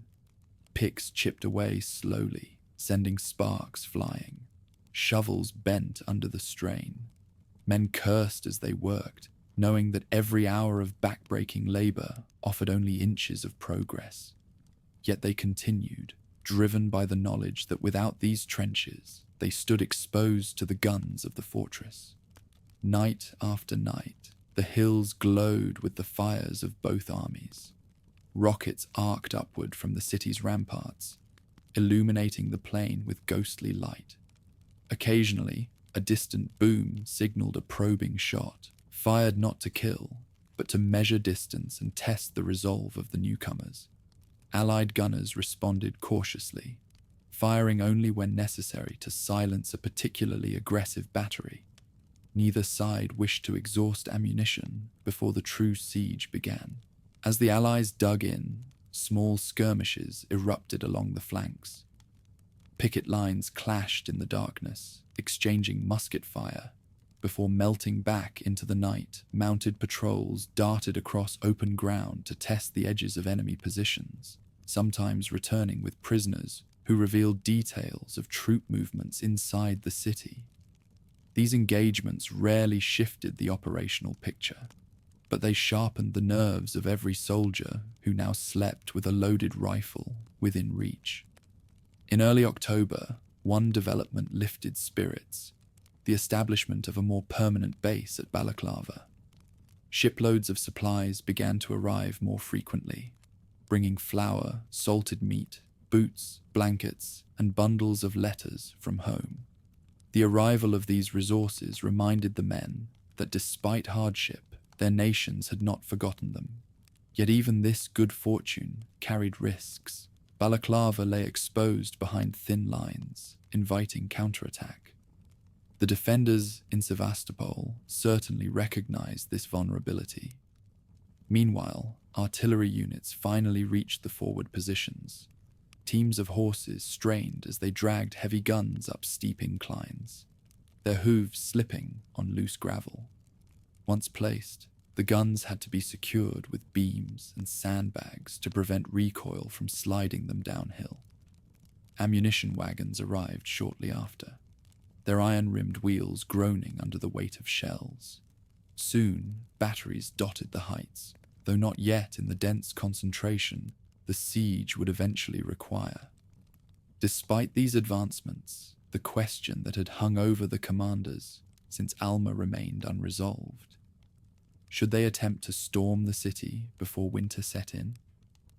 Or should they commit fully to a formal siege that could stretch into months? Reconnaissance reports revealed that defenders were not simply holding ground. They were reshaping it faster than the Allies could respond. Each day of construction made an assault less feasible, yet hesitation risked losing all momentum. While the debate continued, the defenders pushed their own reinforcements forward. Columns of infantry filed into the city under cover of darkness, their footsteps echoing through narrow streets. Naval batteries turned inward to protect key sectors. Civilians offered their labor, carrying stones, timber, and water to the front lines. Everywhere one looked, a sense of defiance gripped the inhabitants. They would not permit the city to fall without a siege worthy of its history. As the final weeks of September passed into October, the Allied command accepted the reality facing them. A storming of Sevastopol, however tempting, would only deliver men into the jaws of well-prepared defenses. The time for rapid marches had ended. The time for siege had begun. Messages circulated through the camps, informing regiments to prepare for prolonged operations. Engineers received new instructions. Artillery officers refined their positions. Infantry dug deeper into the hillsides, creating elaborate networks of trenches. With these preparations unfolding, dawn broke one morning to reveal the Allied lines fixed firmly across the southern heights. Smoke curled lazily from cooking fires. Shovels glinted in the early light. Messengers rode between headquarters and the forward trenches. Ahead, the city's bastions loomed, their stone faces unblinking. Between them stretched a no-man's land of fields and ravines soon to be carved into scarred earth. The march was over. The siege was ready to begin. And with its beginning came the grim understanding that the struggle for the fortress would test every nation present. Not just in courage, but in endurance. Cold winds swept across the ridges as the first full days of siege work settled over the army. The trenches dug in haste now stretched like open wounds across the hills, their walls reinforced with sandbags and wicker gabions hauled up from balaclava. Every man knew the shape of the fighting had changed. No longer were they marching across open countryside toward a distant goal. Now they crouched behind banks of earth, staring toward a fortress that returned their gaze with unblinking resolve. The earliest exchanges came just after dawn. A sudden flash erupted from one of the higher Russian batteries, followed by a crack that rolled across the plain like thunder. Moments later, a shell plunged into an Allied work party, scattering dirt and stones. Shouts rang through the trench as survivors dragged the wounded aside. Before the echo faded, Allied guns answered from the ridge behind them, sending their own arcs of fire into the smoke rising from the enemy lines. These bursts marked the beginning of the first great bombardments. For hours at a time, the hills shook under the duel. Stones tumbled down the slopes. Dust clouds blossomed in the morning air, and fragments whirled dangerously above the trenches. Gunners worked in relentless rhythm. Ram, load, fire, recoil, repeat. Each movement practiced so often it resembled a grim dance. Sweat streaked through the powder on their faces. Horses reared as explosions pounded the ground beneath their hooves. Yet even as the Allies unleashed their fury, the walls of Sevastopol endured, strengthened daily by laborers who seemed unaffected by the violence around them. Those same laborers soon struck back. One night, as the moon rose behind a veil of thin clouds, alarms carried down the Allied line. A swarm of enemy riflemen surged from their forward trenches, their boots splashing through muddy gullies. They aimed not to seize ground permanently, but to disrupt the siege lines, taking advantage of darkness to attack pickets and work parties. The assault came with startling ferocity. Men half asleep grabbed rifles, stumbling from their shelters as shots cracked across the ridge. Within moments, the quiet night erupted into chaos. Flashes of musket fire stitched glowing arcs across the darkness. Calls for reinforcements echoed as units scrambled to plug gaps in the line engineers, who had been guiding workers in deepening the trenches, dropped their tools and took up arms. The attackers used the terrain expertly, slipping between rocks, firing from unexpected angles, then withdrawing before the Allies could mount a coordinated response. Though the sortie lasted less than an hour, its impact lingered. It showed the defenders would not passively endure the siege. They intended to bleed the attackers at every opportunity. When dawn finally arrived, the ground lay scattered with broken shovels, abandoned rifles, and the lifeless forms of those caught by surprise. Yet the work could not slow. Even as burial parties performed their somber duties, fresh work details were summoned. Shovels cut into the earth again, widening the trenches and strengthening the parapets. The siege had entered its grinding phase, where every sunrise brought more labor than rest. As October advanced, weather turned against them. Heavy rains swept across the heights, transforming the earth into a thick, clinging mire. Trenches that once offered shelter now filled with mud that pulled at boots until men staggered like drunkards. Water pooled at the bottom, forcing soldiers to stand in icy puddles that numbed their legs. Blankets soaked through quickly, and fires sputtered in the damp wind. Officers cursed the skies, watching helplessly as the elements did what Russian guns could not, sap the strength and spirit of the army. Worse still, the storms battered the coast with ferocity unseen in weeks. One particular tempest struck with almost biblical force. Waves taller than cottages crashed onto the piers of Balaclava, smashing crates and splintering timbers. Ships anchored offshore strained against their moorings until ropes snapped like thread. Several vessels carrying winter clothing and ammunition broke apart in the surf, their cargo swallowed by the sea before crews could intervene. Only after hours of roaring wind did the storm subside, leaving behind a shoreline littered with debris and bodies. When the scale of the disaster became clear, dread rippled through the camps. Winter coats, tents, and blankets meant to protect thousands had vanished into the depths. Ammunition lost to the waves threatened to slow the siege. Even food supplies had been damaged. Soldiers who had already endured scarcity now faced the prospect of bitter cold without adequate shelter. The knowledge settled over the trenches like a suffocating fog. Still, the siege continued. Gunners salvaged what shot they could, and infantry tightened their patrols to prevent further night assaults.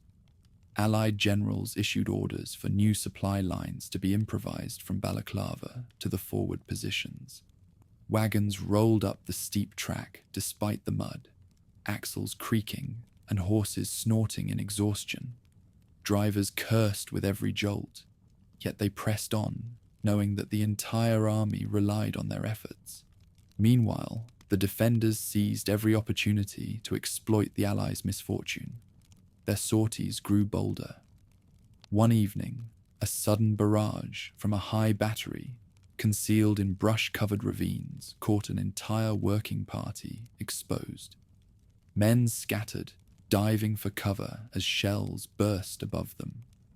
Another night, Russian riflemen infiltrated close enough to lob grenades into half-finished trenches.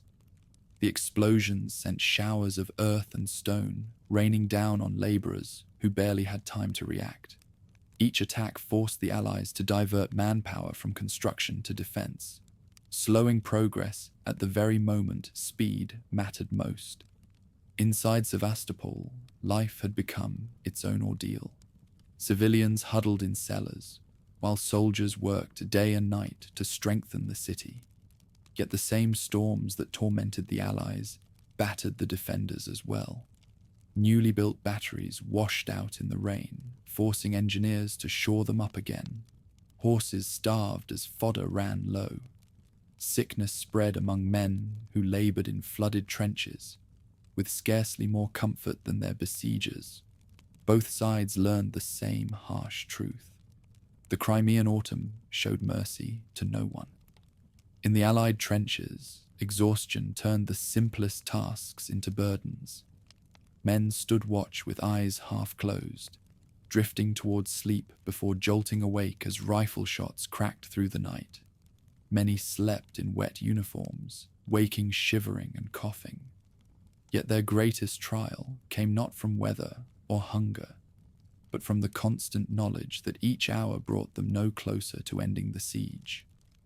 The city's defenses seemed to grow taller by the day, while their own trenches deepened so slowly, it felt as though the earth resisted every attempt to be shaped. Despite the gloom, moments of resolve flickered through the ranks. When the sky cleared one morning, sunlight touched the hills with a faint golden sheen. Soldiers emerged from their shelters to stretch stiff limbs. Artillery crews used the reprieve to dry powder stores and repair damaged gun carriages. Engineers laid new planks across mud-filled trenches to prevent further injury. That same day, the first reinforcements from the fleet arrived. Fresh uniforms, boots, and limited medical supplies.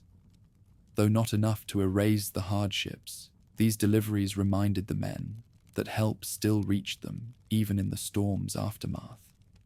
New batteries soon rose along the ridge. Their embrasures pointed towards Sevastopol's southern forts. Each emplacement represented hours of labor performed under fire. When the gunners finally wheeled their pieces into place, they did so with a reverence born from exhaustion. They had carved these perches from unforgiving ground, and now they intended to use them. As the final week of October approached, the lines had stabilized. Smoke from the city's chimneys drifted across the ravines. Allied trenches stretched like scars along the hillsides. Both armies had endured storms, shortages, and deadly surprises, and yet both prepared for the next escalation. For all knew the siege could not remain static. One side or the other would soon take action to change the balance. In those moments of uneasy calm, the soldiers on the heights gazed toward the enemy positions and understood what lay ahead. The opening stage of the siege had cost them dearly, yet the struggle was only beginning. Winter loomed, and with it new trials neither camp could yet imagine. The fortress still stood, and the armies before it braced for the blows to come. The unease that settled over the trenches during late October did not last long. Before dawn one morning, distant hoofbeats carried across the ravines, steady at first, then multiplying into a thunder that rolled through the valley. Torches flared atop outposts. Sentinels leaned forward, straining to pierce the grey haze that clung to the low ground. The stillness that had hung between the siege lines fractured in an instant. The defenders were on the move. At first light, the scale of their advance became clear. Columns of infantry descended from the eastern hills, while cavalry regiments surged ahead in waves of steel and shadow. This was no small probing attack. It was a determined drive, aimed at cutting the lifeline that connected the Allied armies to Balaclava. Supplies flowed through that narrow harbour: food, ammunition, winter gear, and without it, the siege would collapse before the frost fully arrived. The defenders knew this. Their plan was simple: strike hard, crush the outlying redoubts, and split the coalition before it tightened its grip on the city. The first impact landed on the Ottoman troops stationed in a line of earthworks that guarded the approach. These soldiers, many recently recovered from earlier campaigns, held their ground with surprising ferocity. Smoke billowed from their rifles as volleys cracked across the valley. For a short while, the attackers reeled under the unexpected resistance, but weight of numbers soon told. Redoubt after redoubt fell, its defenders forced to retreat in small, desperate knots. Dust rose in choking clouds as fleeing units scrambled back toward the heights. From the Allied camps, officers watched the unfolding storm with grim realization. The ridge guarding Balaclava now lay vulnerable. If the attackers broke through, the entire southern army would be cut off from its supplies. Infantry scrambled to assemble. Bugles blared, cavalry mounted up in haste. Yet the attackers had already swept across the plain, seizing captured guns and pushing deeper than expected. A line of scarlet coats soon appeared across the rising ground, a single British regiment drawn up in an impossibly thin formation. Only 2 ranks deep, they formed a long, unwavering strip of red against the green slope. Observers from the Allied heights scarcely believed what they saw. A cavalry wave was charging straight toward them. Dust plumed beneath pounding hooves. Lances glimmered in the cold morning light. The defenders held their breath. Then the line fired. A rolling volley tore into the front of the charge. Horses screamed and tumbled. Riders pitched from their saddles, yet the regiment did not break. They stood like a narrow wall of steel, reloading with disciplined precision. A second volley followed, shearing momentum from the assault. The remaining riders veered away, unwilling to crash into the deadly firestorm. That stand, though brief, stopped the advance long enough for reinforcements to arrive. Word spread quickly through the hills. The line had held.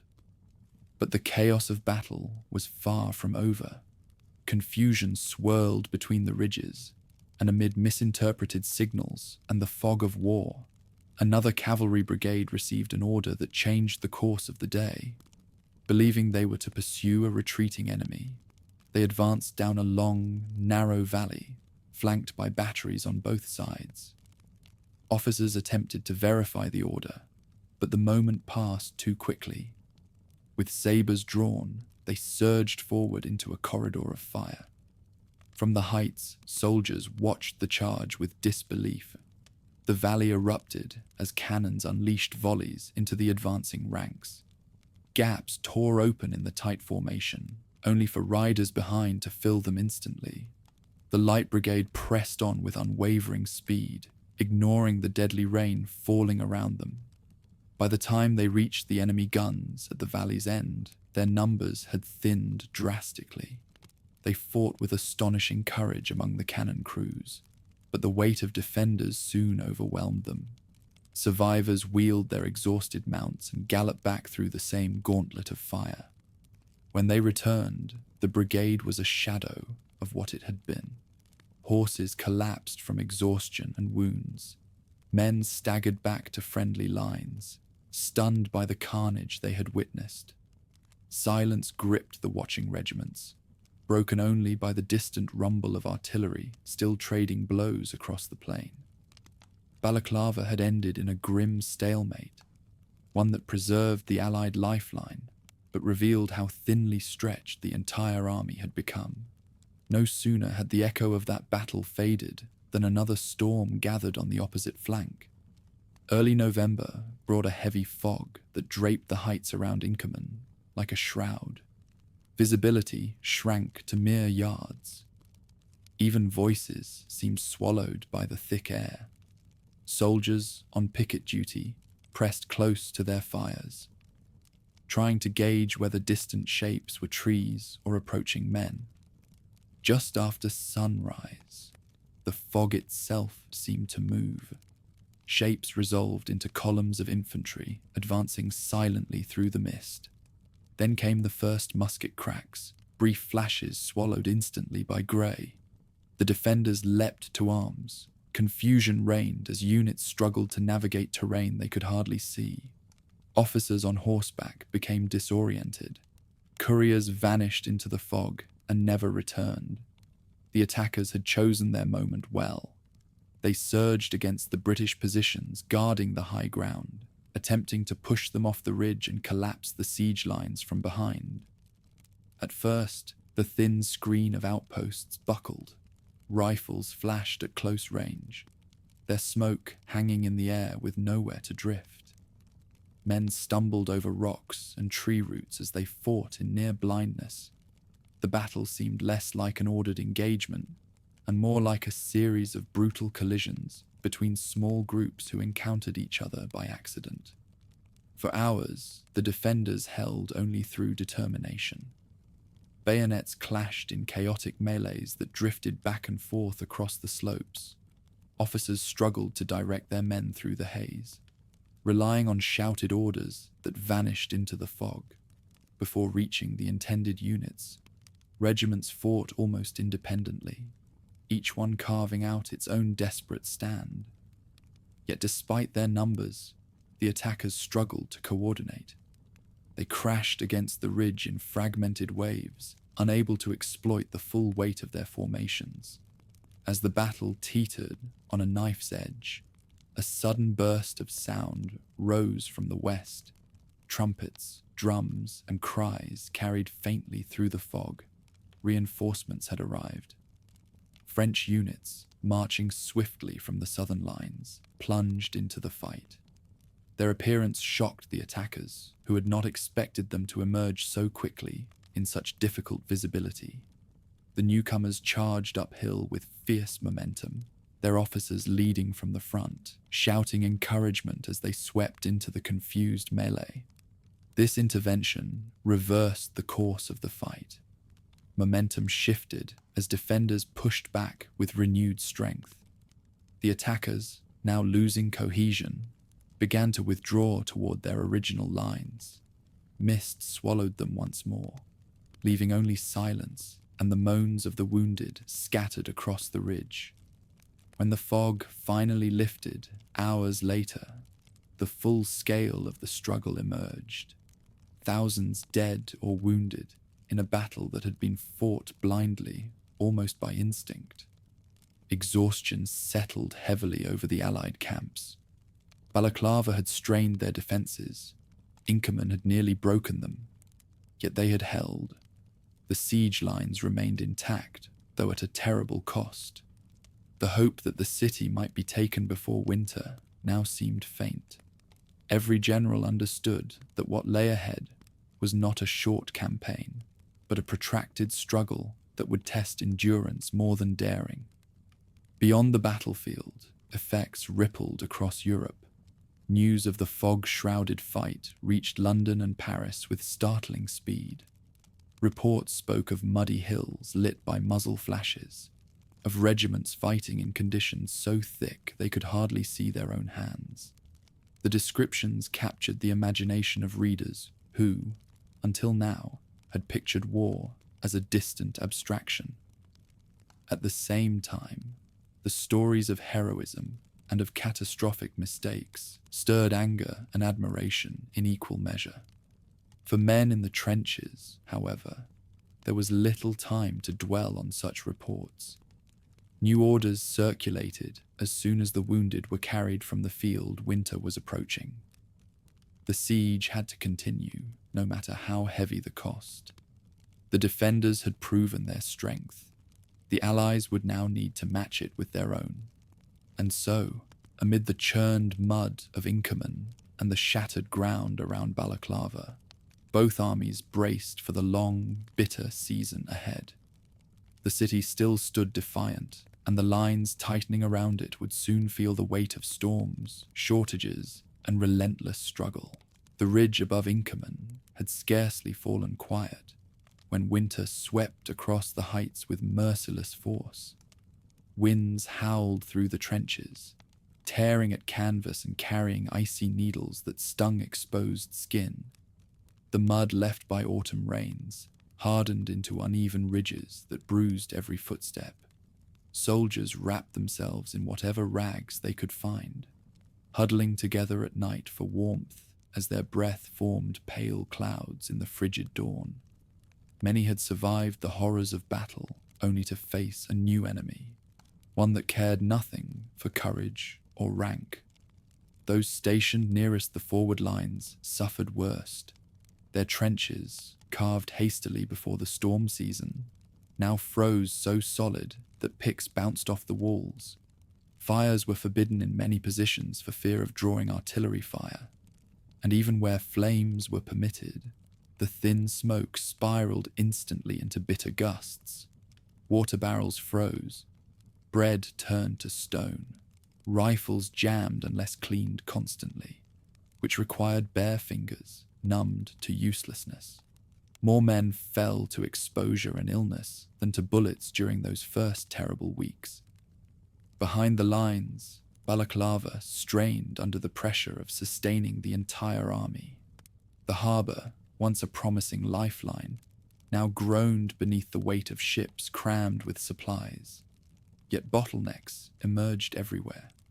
Roads leading inland were nearly impassable, slick with ice, choked with mud, or blocked by abandoned wagons whose wheels had shattered on the frozen ruts. Horses that had survived long marches now collapsed in harness, ribs visible beneath their dull coats. Drivers cursed the cold, the roads, and the unrelenting demand for food and ammunition. The Allies tried to improvise. Infantrymen hauled sacks of grain on their backs when draft animals could no longer manage the climb. artillery teams dismantled guns and dragged them piece by piece through the winter sludge. The arrival of even a single crate of boots or blankets lifted spirits briefly, before the men remembered how many more crates were still needed. Every small success felt like a victory stolen from disaster. Even amid the hardship, the siege lines continued to evolve. The defenders inside Sevastopol observed the storms with grim satisfaction, yet they too endured the season's cruelty. Their trenches filled with snow that had to be shoveled away repeatedly. Rations dwindled, medical tents overflowed. Horses died in such numbers that their carcasses lay frozen outside the city walls until work parties dragged them away for burning. When winds shifted, smoke from these pyres drifted into Allied trenches, a choking reminder that the defenders suffered as fiercely as their besiegers. Despite the misery, both armies pressed on. Each night, flares rose into the air as watchmen signaled that movement had been spotted between the lines. Rifle fire followed, echoing through the ravines in sporadic bursts. Men crouched low in the icy dark, clutching their weapons, knowing that any hour might bring a sudden rush of enemy skirmishers. More than once, a drifting snowstorm allowed defenders to creep close enough to lob grenades into unfinished batteries before retreating unseen into the swirling white. But winter did not belong solely to small raids. Deep within the Allied camps, commanders recognized the need to strengthen their tactics and restore momentum before the siege devolved into stagnation. New planning sessions convened in thick-walled tents where lanterns flickered against maps weighed down by stones. Representatives from every contingent attended, British officers with weary eyes, French generals confident in their growing numerical advantage, Ottoman commanders determined to prove their worth, and Sardinian envoys listening carefully, knowing their nation was preparing to join the struggle. The French, spared the worst privations by their better supply systems, stepped forward with renewed vigor. Their battalions had endured the cold, but their organization remained largely intact. As winter gradually eased, they pressed to assume greater responsibility along the southern front. Their engineers carved fresh zigzag trenches in the direction of key outlying positions. Their artillery officers marked potential gun emplacements on hillsides, where they could concentrate fire on the Malakoff and the Mamelon, dominant heights whose capture would define the next phase of the siege. For the British, recovery proved slower. The losses at Balaclava and Inkerman weighed heavily on their dwindling ranks, yet fresh reinforcements began to arrive with the thaw. Regiments long stationed in distant corners of Empire reached the peninsula after arduous voyages, bringing new uniforms, new rifles, and renewed morale. Their presence alone changed the atmosphere. Veterans who had endured the worst of winter felt a surge of strength, knowing new hands would share the burden. Meanwhile, the Sardinians made preparations to join the front in earnest.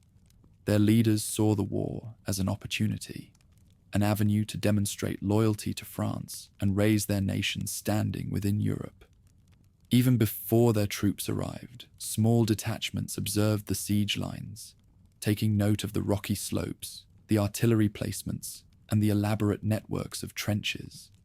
When their full force eventually reached the heights, they would be ready.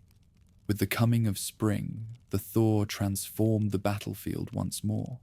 Snow melted, turning frozen earth back into mud, though of a different sort, slick and sucking, rather than brittle and sharp. Yet the longer daylight hours allowed greater progress.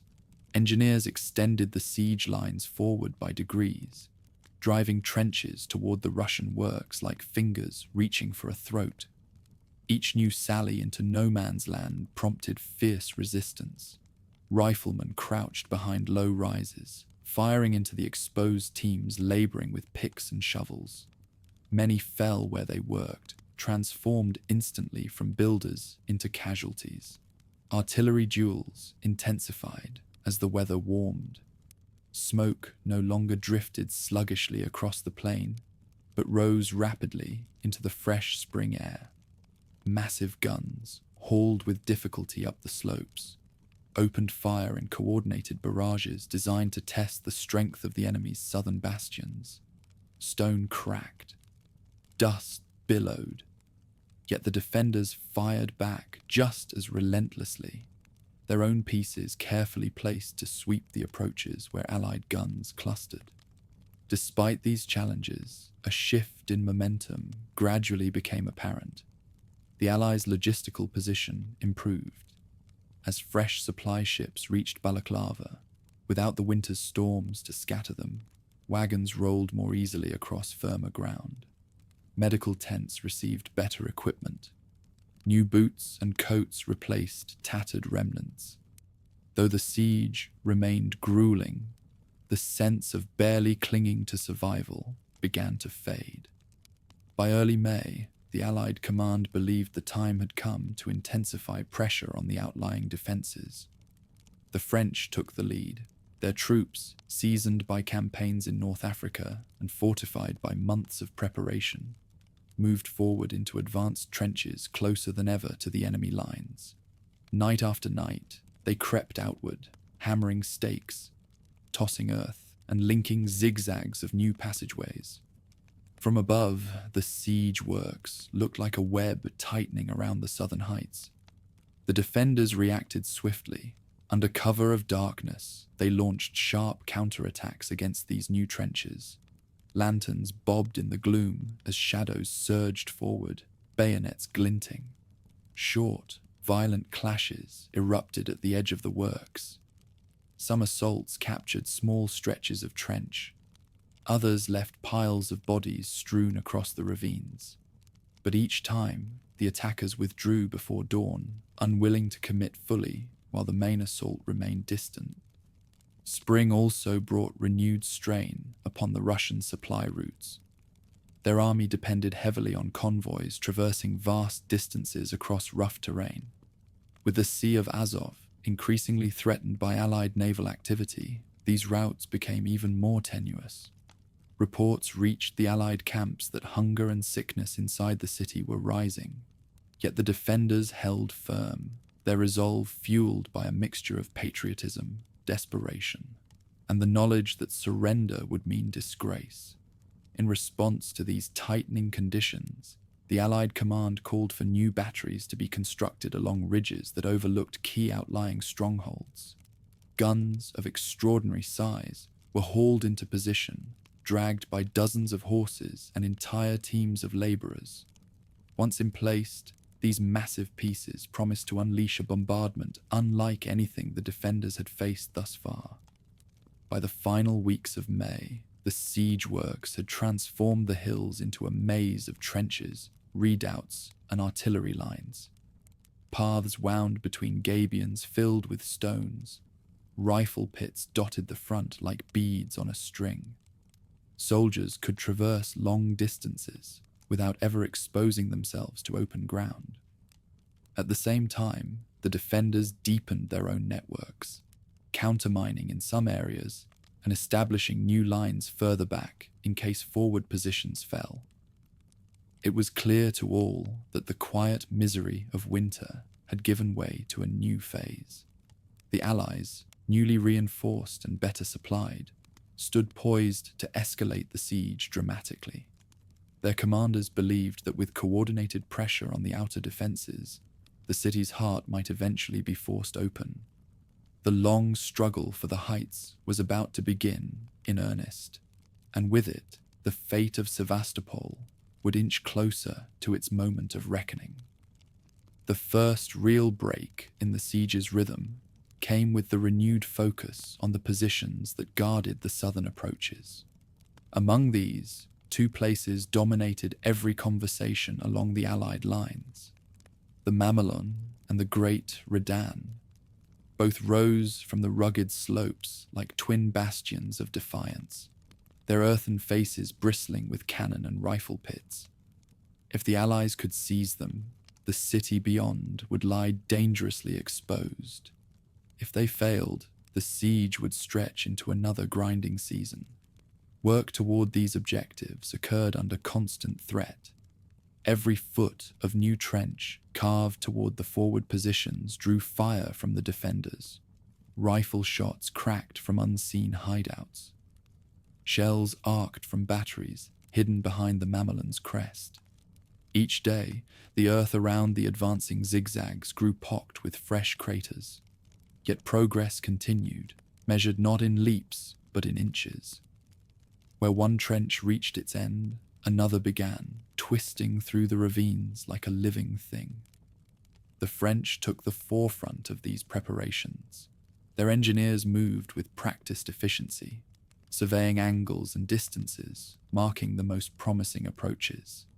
Every night, after sunset painted the sky a deep blue, they guided teams forward to extend the lines. Earth flew, picks struck stone, and new segments appeared by dawn. Though defenders often disrupted the work with sudden bursts of fire, the momentum could not be reversed. A sense grew within the Allied camps that the French drive toward the Mamelon might finally open the path long sought since winter's retreat. Meanwhile, the defenders strengthened the heights with equal determination. New parapets rose, fresh embrasures appeared where none had existed the day before. Entire batteries materialized seemingly overnight, each one aimed at trenches creeping steadily forward. Small detachments patrolled the slopes relentlessly, ready to challenge any workers who ventured too far. Whenever the Allied guns attempted to quiet these positions, the city's engineers simply adapted, shifting weapons or digging fresh pits. As May bled into June, the first major assault came. Allied commanders agreed that striking the Mamelon would force the defenders to divert reinforcements from the city's interior. When the signal guns sounded, French infantry surged from the forward trenches, charging uphill through dust and smoke. Their blue coats flashed between bursts of musket fire as they advanced in waves, climbing toward the sharp ridge crowned by the enemy's redoubt. The fight was brutal. The slope offered little cover. The defenders' guns swept the ground with terrible efficiency. Yet the French pressed on, drums beat behind them, their steady rhythm lost amid the roar of battle. Officers shouted orders that vanished beneath the thunder of artillery. Even as some units faltered, others pushed past them, seizing a foothold near the crest. Bayonets flashed. Hand-to-hand combat erupted along the ditch. For a moment, it seemed the attackers might break through entirely. In the end, they succeeded, but at heavy cost. The defenders withdrew to secondary lines, firing as they retreated, and the Mamelon fell into Allied hands. Cheers rose from the trenches below, though the celebration was brief. Everyone understood what this foothold meant. A step forward, not a victory. The city still loomed behind thick walls, its other strong points connected by a network of defenses left untouched. The Mamelon had been a gatekeeper. Now the real struggle lay ahead. Seizing that ridge emboldened the Allies. French officers planned their next move with mounting confidence, believing that pressure on the remaining southern forts would erode the defenders' will. British regiments prepared to join the coming assaults, their men studying the ridgelines that led toward the Great Redan. Though memories of earlier setbacks lingered, especially the horrors of Inkerman, the troops now felt renewed purpose. Their new trenches lay closer to the city than ever before, but events beyond the battlefield soon cast a shadow across the campaign. Word spread quietly at first, whispered through the mess tents and laundering lines. The emperor in St. Petersburg had died. How exactly the news reached the front remained unclear, yet steel-hard certainty settled in. Nicholas I, who had driven the war from its beginning, was gone. His successor, younger and less rigid, now guided the Empire's fate. The impact rippled through both camps. Among the defenders, grief mingled with uncertainty. Some believed the change could bring new resources to the front. Others feared it signaled diminishing resolve. In the Allied lines, officers speculated whether the shift in leadership might hasten negotiations or provoke fresh aggression. Yet on the slopes before the city, little changed. The cannons fired, the trenches deepened, the siege continued. As June advanced, the Allies resolved to widen the pressure. Fresh batteries arrived near the front, massive weapons capable of hurling shells with unprecedented force. Teams of horses strained to drag them through the churned earth, their hooves slipping as drivers urged them up the ridge. Once in place, engineers anchored them with layers of timber and earth. When these guns finally opened fire, their roar rolled across the plain in long, echoing waves. Entire embrasures collapsed under their bombardment, and sections of the defenders' parapets crumbled into dust. This intensifying bombardment reached its peak on the 18th of June. The day dawned hot, the air thick with powder smoke that drifted lazily between the lines. French and British commanders had chosen this date deliberately. It marked the anniversary of a battle etched deeply into their shared memory, a moment of triumph in earlier generations. Now they hoped to echo that legacy by delivering a decisive blow. The plan called for the French to attack the Malakoff first, drawing attention and fire, while the British stormed the Great Redan once the defenders shifted their weight. Before sunrise, troops gathered in the trenches, adjusting straps and checking rifles. Silence hung heavy. Then, at the signal, the French surged forward. Their columns raced uphill, weaving between craters and shattered gabions. But as they neared the slope's crest, a shocking reality became clear. The defenders had known of the plan. Instead of being caught off guard, the southern bastions erupted with coordinated fire. Shells burst among the attackers. Grapeshot tore through ranks, lines bunched and spread, reforming only to collapse again under the relentless barrage. Still the French pressed on. Some reached the ditch, climbing over their fallen comrades. Others stood fast under murderous fire, determined to break through no matter the cost. By mid-morning, however, it was evident the assault had failed. Units withdrew reluctantly, dragging wounded men with them through the smoking ravines. Across the line, the British attempted their own advance. Their route toward the Redan proved even more punishing. The moment they left the cover of their trenches, a maelstrom of fire enveloped them. Men fell in clusters. Officers waved their swords, urging their companies forward through the chaos, only to be cut down themselves. The survivors stumbled back into their trenches, dazed and furious, unable to breach the immense defenses looming above them. The losses on both sides were staggering. When the smoke cleared, stretcher-bearers moved across ground, littered with torn uniforms, broken rifles, and the fallen. The attack that had been meant to deliver a decisive break had instead left the Allied lines reeling. Confidence wavered. Some feared the defenders would seize the initiative and launch their own counterattack. Yet the defenders had paid dearly as well. Their own trenches overflowed with casualties, and ammunition stores dwindled faster than they could be replenished. Engineers worked tirelessly to repair the damage inflicted by the bombardment, while officers struggled to keep exhausted units engaged. With each passing week, the strain inside the city grew heavier. In the broader campaign, strain spread beyond Crimea. Further east, along the shores of the Sea of Azov, Allied naval forces intensified their operations, attacking depots and severing crucial supply routes.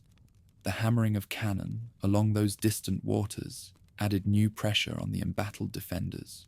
who now faced dwindling options for food and ammunition. Each report from that front added urgency to the decisions made atop the heights around Sevastopol. By late June, one conclusion settled across the Allied command. Despite the heavy losses, the siege could not be abandoned. The positions gained, the Mamelon, the forward trenches, the new batteries, had to be held and exploited. Fresh assaults would be planned, though wiser heads now urged patience. The city might not fall in a single blaze of courage. Instead, it would require relentless grinding pressure. Among the soldiers in the trenches, the mood shifted from frustration to grim determination. They had endured winter. They had survived storm and starvation. They had watched friends fall during failed assaults and still held their positions. The thought of turning back now felt unthinkable. So the spades returned to work, carving new lines toward the fortress. Artillery crews repaired their guns. Reinforcements filtered in. And across the ravines, the defenders watched warily, understanding that the next blow would come. Maybe not tomorrow, maybe not this week, but soon. The siege, once bogged in winter's misery, had entered a new phase. The pressure around the heights tightened, and every man on the peninsula sensed the moment approaching, when the walls of Sevastopol would face their greatest test yet. The sun climbed higher over the Crimean hills, casting long shadows across the maze of trenches that now strangled the approaches to Sevastopol. Dust rose with every step, settling on uniforms, rifles, and the weary faces of men who had spent months clawing their way closer to the stronghold. The failed assaults of June lingered in memory, but they did not halt the work. Every sunrise brought renewed activity. Timber carried to reinforce parapets, shells stacked beside guns, pickaxes biting into stubborn soil as crews extended the siege lines one deliberate stroke at a time. In the distance, the Malakoff towered like a stone sentinel. Its walls, once daunting but simple, had grown into a layered fortress. Gabions, beams, and packed earth buttressed every angle. Fresh trenches curled outward like reaching arms. To the men watching from Allied lines, it looked less like a building and more like a living creature, a hardened thing that learned from each bombardment and reshaped itself overnight. Around it, smaller forts bristled with cannon mouths scanning the ravines below. Throughout July, preparations intensified. French engineers paced the forward batteries with measuring sticks and notebooks, studying the distance to the Malakoff's outer ditch. They traced routes where their columns might advance under fire. They examined the effects of earlier bombardments, noting weaknesses in the enemy's embrasures. Nearby, British gunners adjusted their trajectories meticulously, coordinating with their French counterparts so that the next great barrage would fall with devastating symmetry rather than scattered force. All the while, the defenders, exhausted, hungry, yet resolute, watched the enemy's determination grow. Their own engineers rarely slept. They worked beside soldiers, dragging timber, packing earth, repairing damage inflicted by nightly shelling. Even after months of siege, the fortress had not fallen, and every day it remained standing felt like a victory. But the strain was visible. Powder stores dwindled. Ammunition wagons struggled to reach the front through routes increasingly targeted by naval attacks along the Sea of Azov, and sickness crept through the ranks, thinning the numbers of those who could lift a shovel or a rifle. In early August, a new urgency seized the Allied command. Reports revealed that the defenders' last significant supply lines were faltering. Rumors whispered that morale inside the city hung by threads. Seizing the moment, the generals resolved to unleash a bombardment unmatched by anything yet witnessed on the peninsula. Their goal was clear: shatter the malleable outer defenses, cripple the artillery, and pave the way for an assault that would not rely on surprise, but on sheer, overwhelming force. When the bombardment began, the entire horizon seemed to ignite. The thunder of guns rolled across the ravines like the roar of a storm breaking over cliffs. Shells soared overhead in endless arcs, their trails carving pale streaks through the smoky sky. Each impact sent shudders through the earth. Stones flew in every direction. Timber splintered. Clouds of dust swallowed whole segments of the Malakoff's face.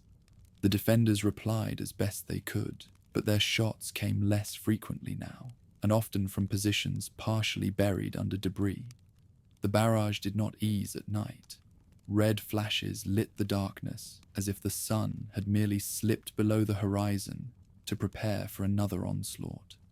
Men in the Allied trenches watched the bombardment with grim fascination.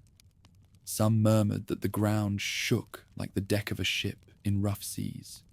Others counted the seconds between blasts, trying to ignore the fear that the next shell might fall short. But beneath their apprehension lay resolve. They had endured a year of storms, battles, and trench sickness. They would finish what they had begun. The defenders endured the pounding with grim endurance. Some crouched in tunnels, dug beneath the forts, waiting for orders and praying the walls above would hold. Others rushed from position to position, extinguishing fires or helping wounded comrades who had been buried by collapsing parapets. The constant roar deafened them, dust coated their lungs, yet they refused to abandon their posts. Every moment they held the line delayed the assault they knew must come. At last, one morning, the guns fell silent. The sudden quiet felt unsettling, as if the world had paused mid-breath. Dust still drifted through the air, glowing faintly in the early light.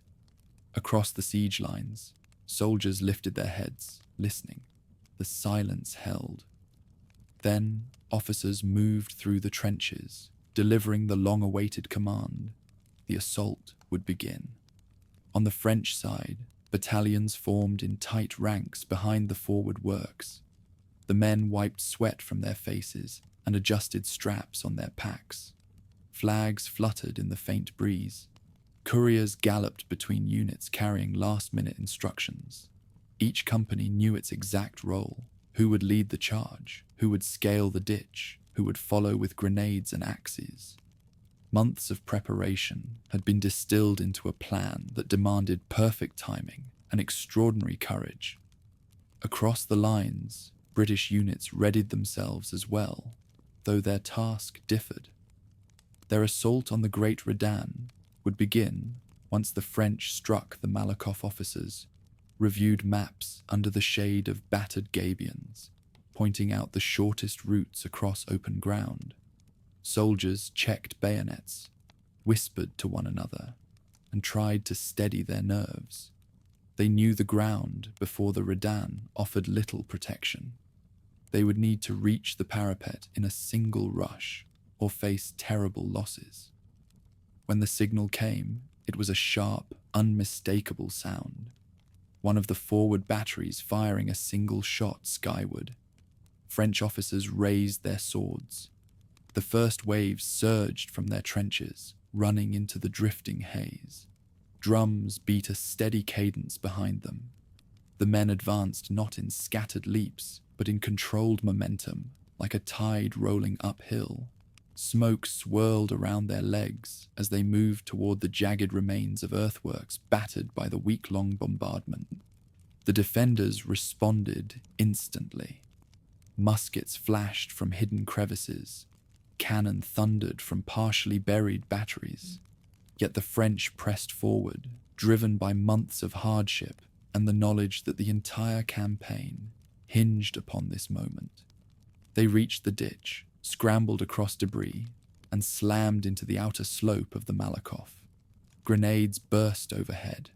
Shouts echoed through the dust. For a few heartbeats, a chaotic swirl of bodies obscured the fort's crest. Then the French flag appeared atop the parapet. A roar erupted from the Allied lines. The breakthrough had come. After a year of bloodshed, the key to the southern defense was finally in their hands. But the triumph unfolded in a maelstrom. Fighting raged inside the Malakoff's ruined interior as defenders launched counterattacks again and again, determined to retake the position. The French held firm, their lines bending but never breaking. Every minute they occupied the fort tightened the noose around the city. On the British flank, the signal to advance arrived moments after the French stormed the Malakoff. Their task was grimmer. The Redan stood intact, untouched by recent breakdowns, its guns repaired, its riflemen positioned with deadly clarity, yet orders were absolute. The British surged across the ravine, bayonets glinting as they climbed the exposed slope. A hail of fire tore through their ranks, whole sections fell before reaching the ditch. Officers tried to rally survivors toward the parapet, but the storm of shot and shell was overwhelming. Still they pressed on, one wave after another, determination outweighing hope. Some reached the ditch and scrambled upward, only to be driven back by defenders firing downward at point-blank range. The ground behind them turned into a tangle of wounded men calling for help. Surgeons stationed behind the lines worked feverishly, bandaging and amputating, with hands slick from sweat and blood. By midday, the outcome was evident.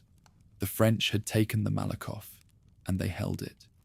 The British attack on the Redan had failed, but it no longer mattered in the same way. Without the Malakoff, the city's entire southern defense became untenable. The defenders, recognizing the gravity of the loss, began preparing for a retreat across the harbor. Fires rose from storage sheds as supplies were destroyed. Wagons clattered through narrow streets, carrying the wounded toward the northern shore. On the heights, the Allies watched smoke billow upward, while exhausted French soldiers secured the position they had paid for with terrible sacrifice. Those who stood on the Malakoff's walls saw the city stretched beneath them, ruined, burning, but still defiant. They understood that the assault had shifted the balance irreversibly. The southern face of Sevastopol had been pierced, and with that breach, the city's fate was sealed. Smoke from burning storehouses drifted over the southern bastions, a bitter haze that clung to every trench and ravine. The Malakoff, now firmly held by French infantry, loomed over the shattered outskirts like a crown of broken stone. Its capture had struck at the heart of the city's defense, and all who watched understood the implications. The defenders could not hold their southern quarter any longer. The order to retreat would come, if it had not been whispered already through corridors and barracks lit by flickering lanterns.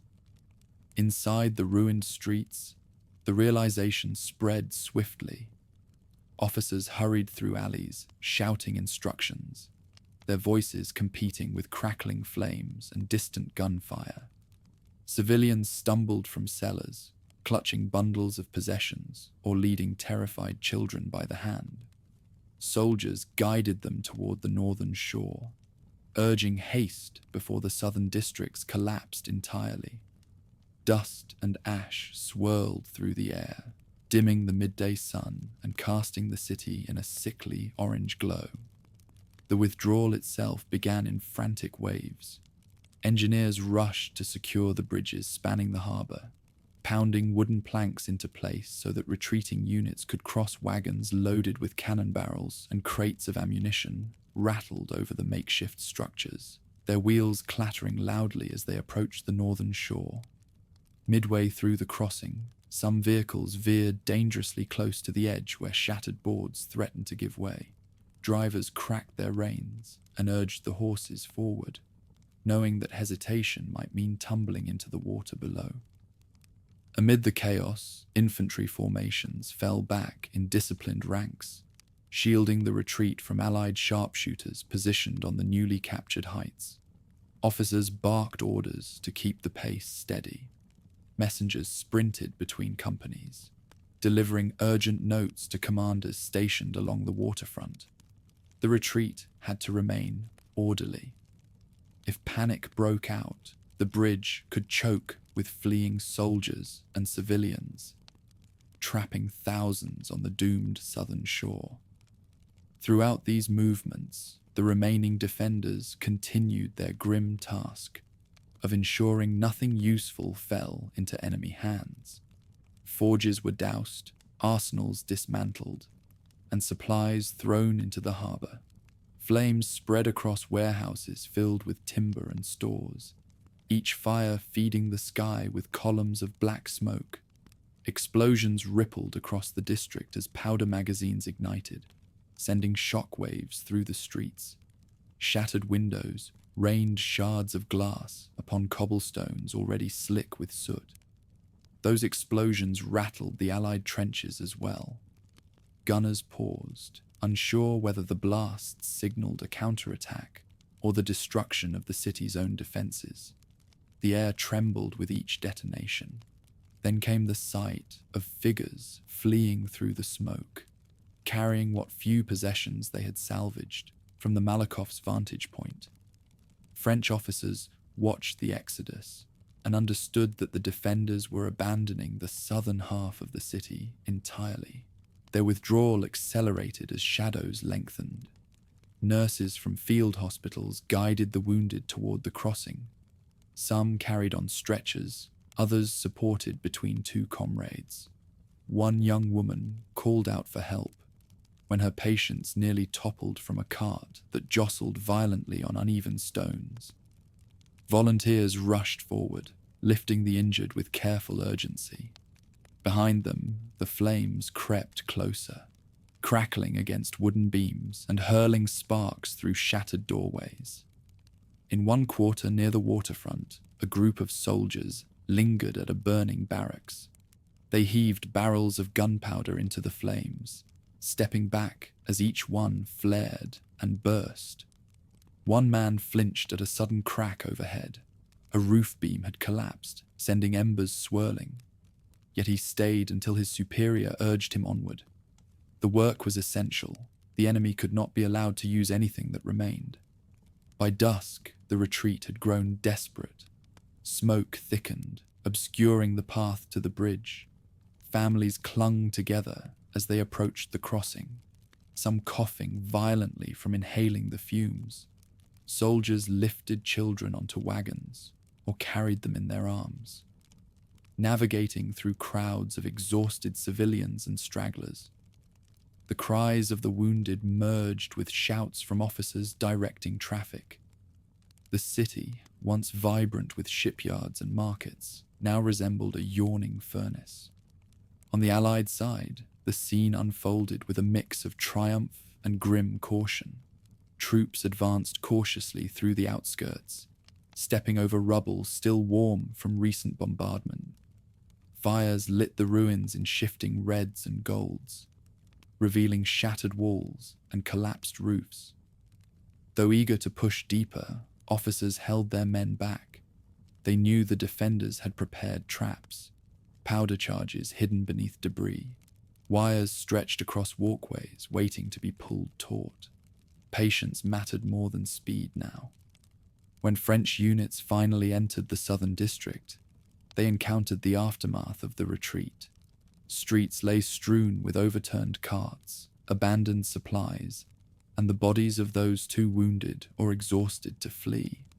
Windows gaped like hollow eyes in buildings scorched by fire.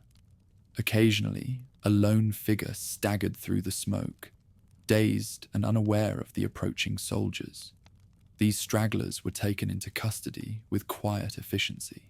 Farther inland, British units reached positions from which they could observe the harbour. Through the rolling smoke, they saw the last columns of defenders crossing the bridge. Officers dispatched artillery to fire warning shots into the air, not aimed at the retreating forces, but to discourage any thought of resistance that might cause further bloodshed. The defenders understood. They continued their march in somber silence, intent only on reaching the relative safety of the northern shore. The final phase of the retreat unfolded under a sky streaked with crimson. Engineers stood poised at the northern side of the bridge, waiting for confirmation that the last groups had crossed. When the word came, they ignited the charges placed beneath its supports. A moment of stillness followed. Then the structure shuddered. Wooden beams splintered. Flames burst upward as the bridge collapsed in sections, sinking into the dark water below. One of the defenders' most vital connections between the two halves of Sevastopol vanished in a plume of fire and spray. With the collapse, the southern city lay abandoned. The defenders gathered along the northern heights, staring across the harbor at the smoldering ruins they had fled. Some wiped soot from their faces. Others removed caps and bowed their heads. They had not surrendered, but they had yielded ground once believed invincible. Their capital in Crimea was now split, its outer shell broken. On the Allied side, troops advanced cautiously toward the waterfront, stepping past embers and shattered masonry. They reached the charred remains of the bridge and gazed across at the silhouettes of soldiers still massed on the opposite bank. Neither side fired. A strange quiet settled over the water, broken only by the hiss of cooling stone and the creak of collapsing timbers. The southern capture did not end the war. Not yet. The defenders still held the northern heights, and the Allies knew the struggle would continue. Yet the strategic blow was unmistakable. The siege had been fought ridge by ridge, battery by battery, trench by trench. Now, the southern half of Sevastopol belonged to the attackers. Behind the northern lines, officers of the retreating army gathered in a half-ruined building to assess their losses. Maps lay spread across a table, beneath a flickering lantern. Every man in the room understood what the fall of the Malakoff meant. They had lost the hinge upon which their defensive arc depended. Continuing to hold the southern city had become impossible. Now they had to preserve what remained of their forces and prepare for the next stage of the fight, whatever shape it might take. The tide had turned, not fully, but unmistakably. As night settled over the broken peninsula, flames still rose from the southern ruins, their glow casting tremulous reflections across the harbor. The Allies held the ground they had sought for so many months. The defenders regrouped beyond the water, clinging to the last strongholds that remained. And so ended the southern defense of Sevastopol.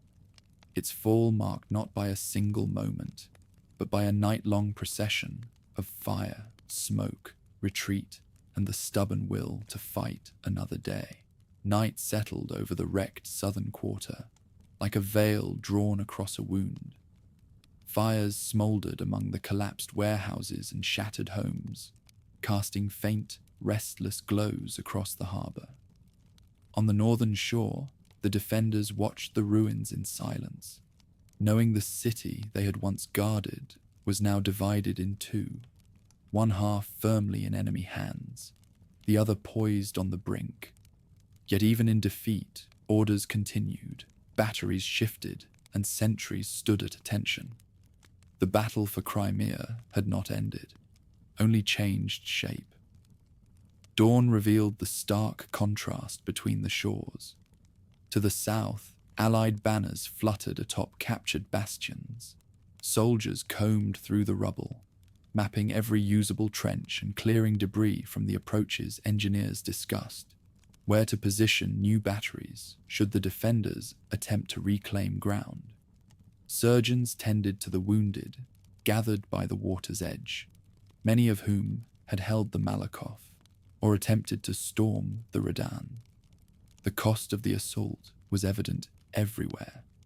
Across the harbour, the city's northern defences braced for the next storm. Fresh trenches appeared in the early light, gouged into the rocky slopes by men who had marched through the night after abandoning the south. Officers arranged their regiments along the heights, repositioning cannon to cover the narrow approaches that led upward from the docks. Though their numbers had thinned and supplies were scarce, the defenders refused to yield the remainder of the city without resistance. Yet beneath that determination lay deep exhaustion. Powder stocks dwindled with each passing day. Food reached the lines irregularly. Many soldiers stood watch wrapped in torn coats, their breath clouding in the cool September air. The ground beneath their boots, once firm and fortified, now felt transient and vulnerable. Even so, they dug in, unwilling to surrender while a single stronghold remained. In the Allied camps, officers gathered around a long table, set inside a captured building that still stood despite bearing scorch marks along its beams.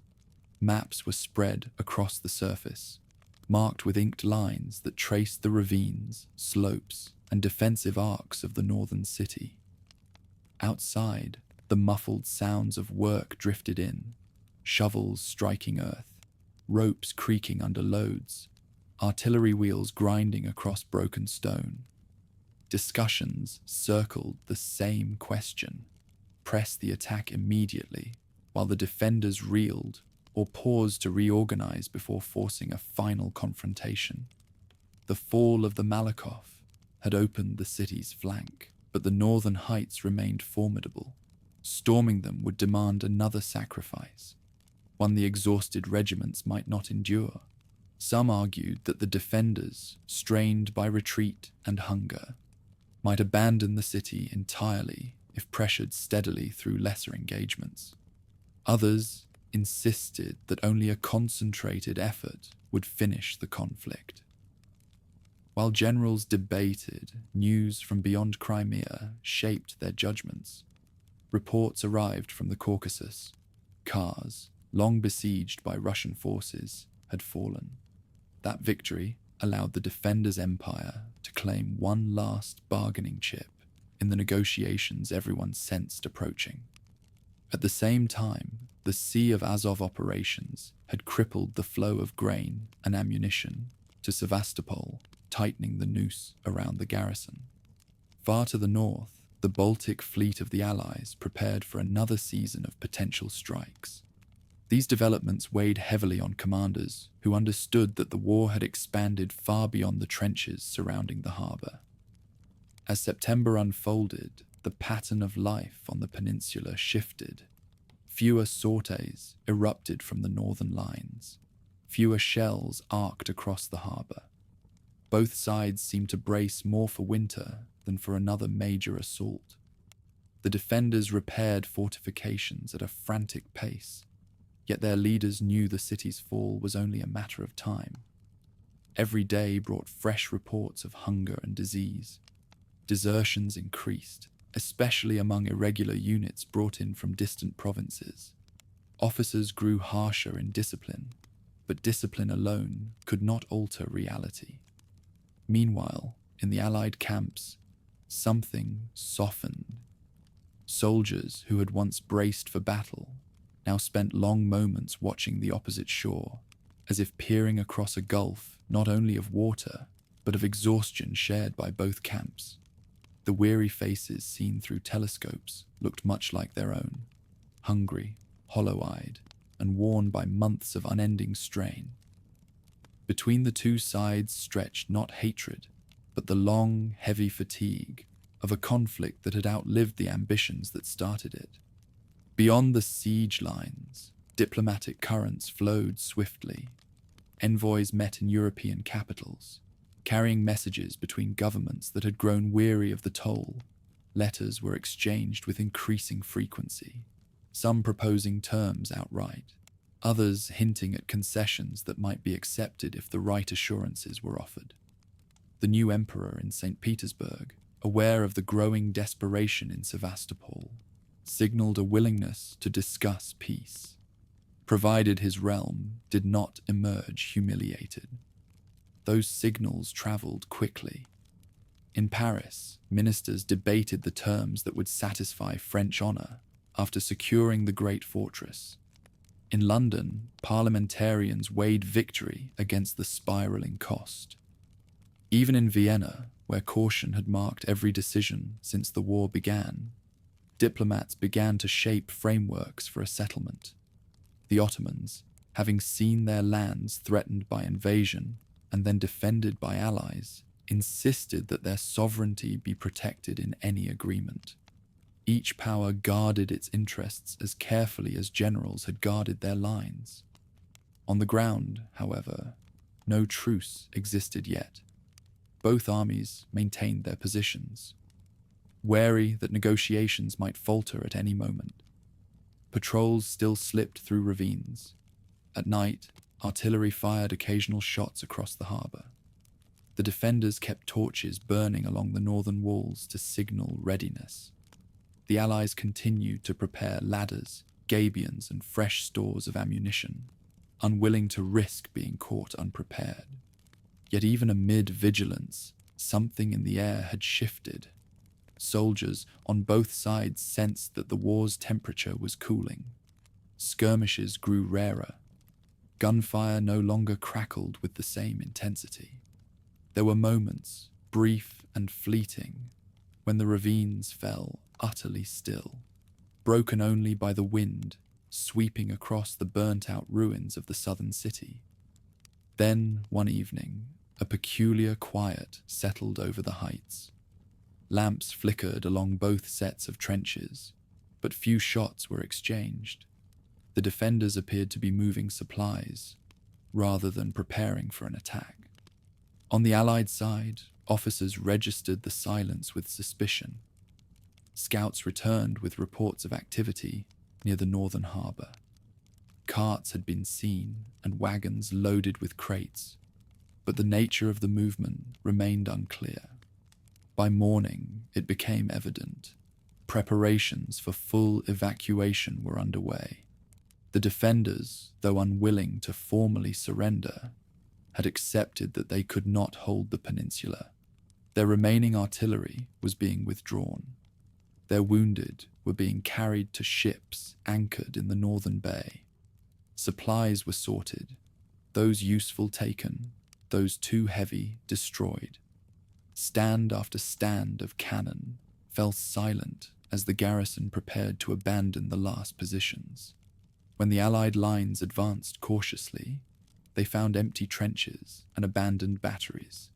Smoke rose from fires lit to consume documents and equipment left behind. A few hopeless pockets of resistance crumbled quickly, overwhelmed by the realization that the fight had moved beyond them. From the northern shore, the final ship set sail under grey skies. Soldiers crowded the decks, gazing back at the shattered city, its southern half blackened by fire, its northern half riddled with trenches and shell craters.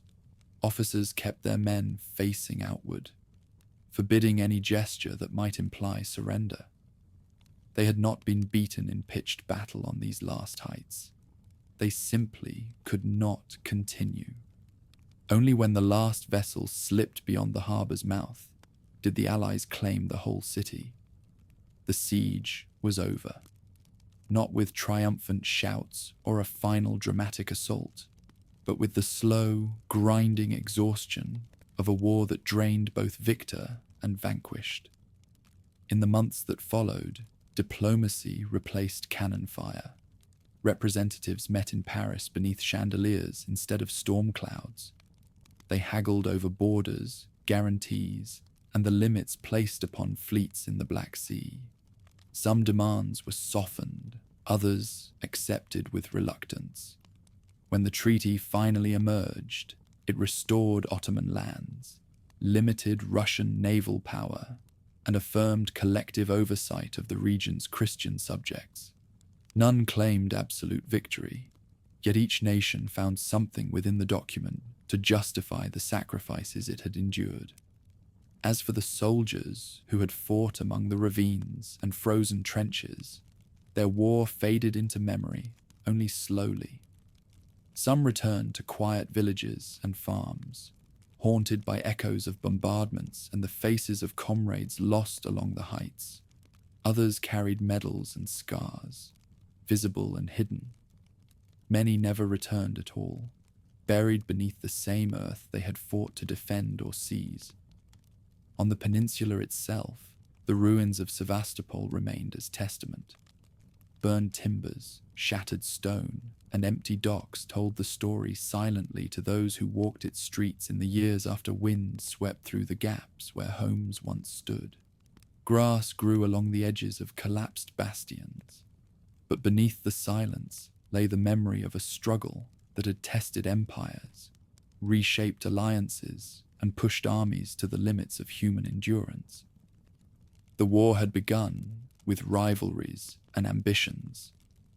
It ended with negotiations forged from exhaustion, and long after the guns fell silent, the echoes of that siege lingered across the Black Sea.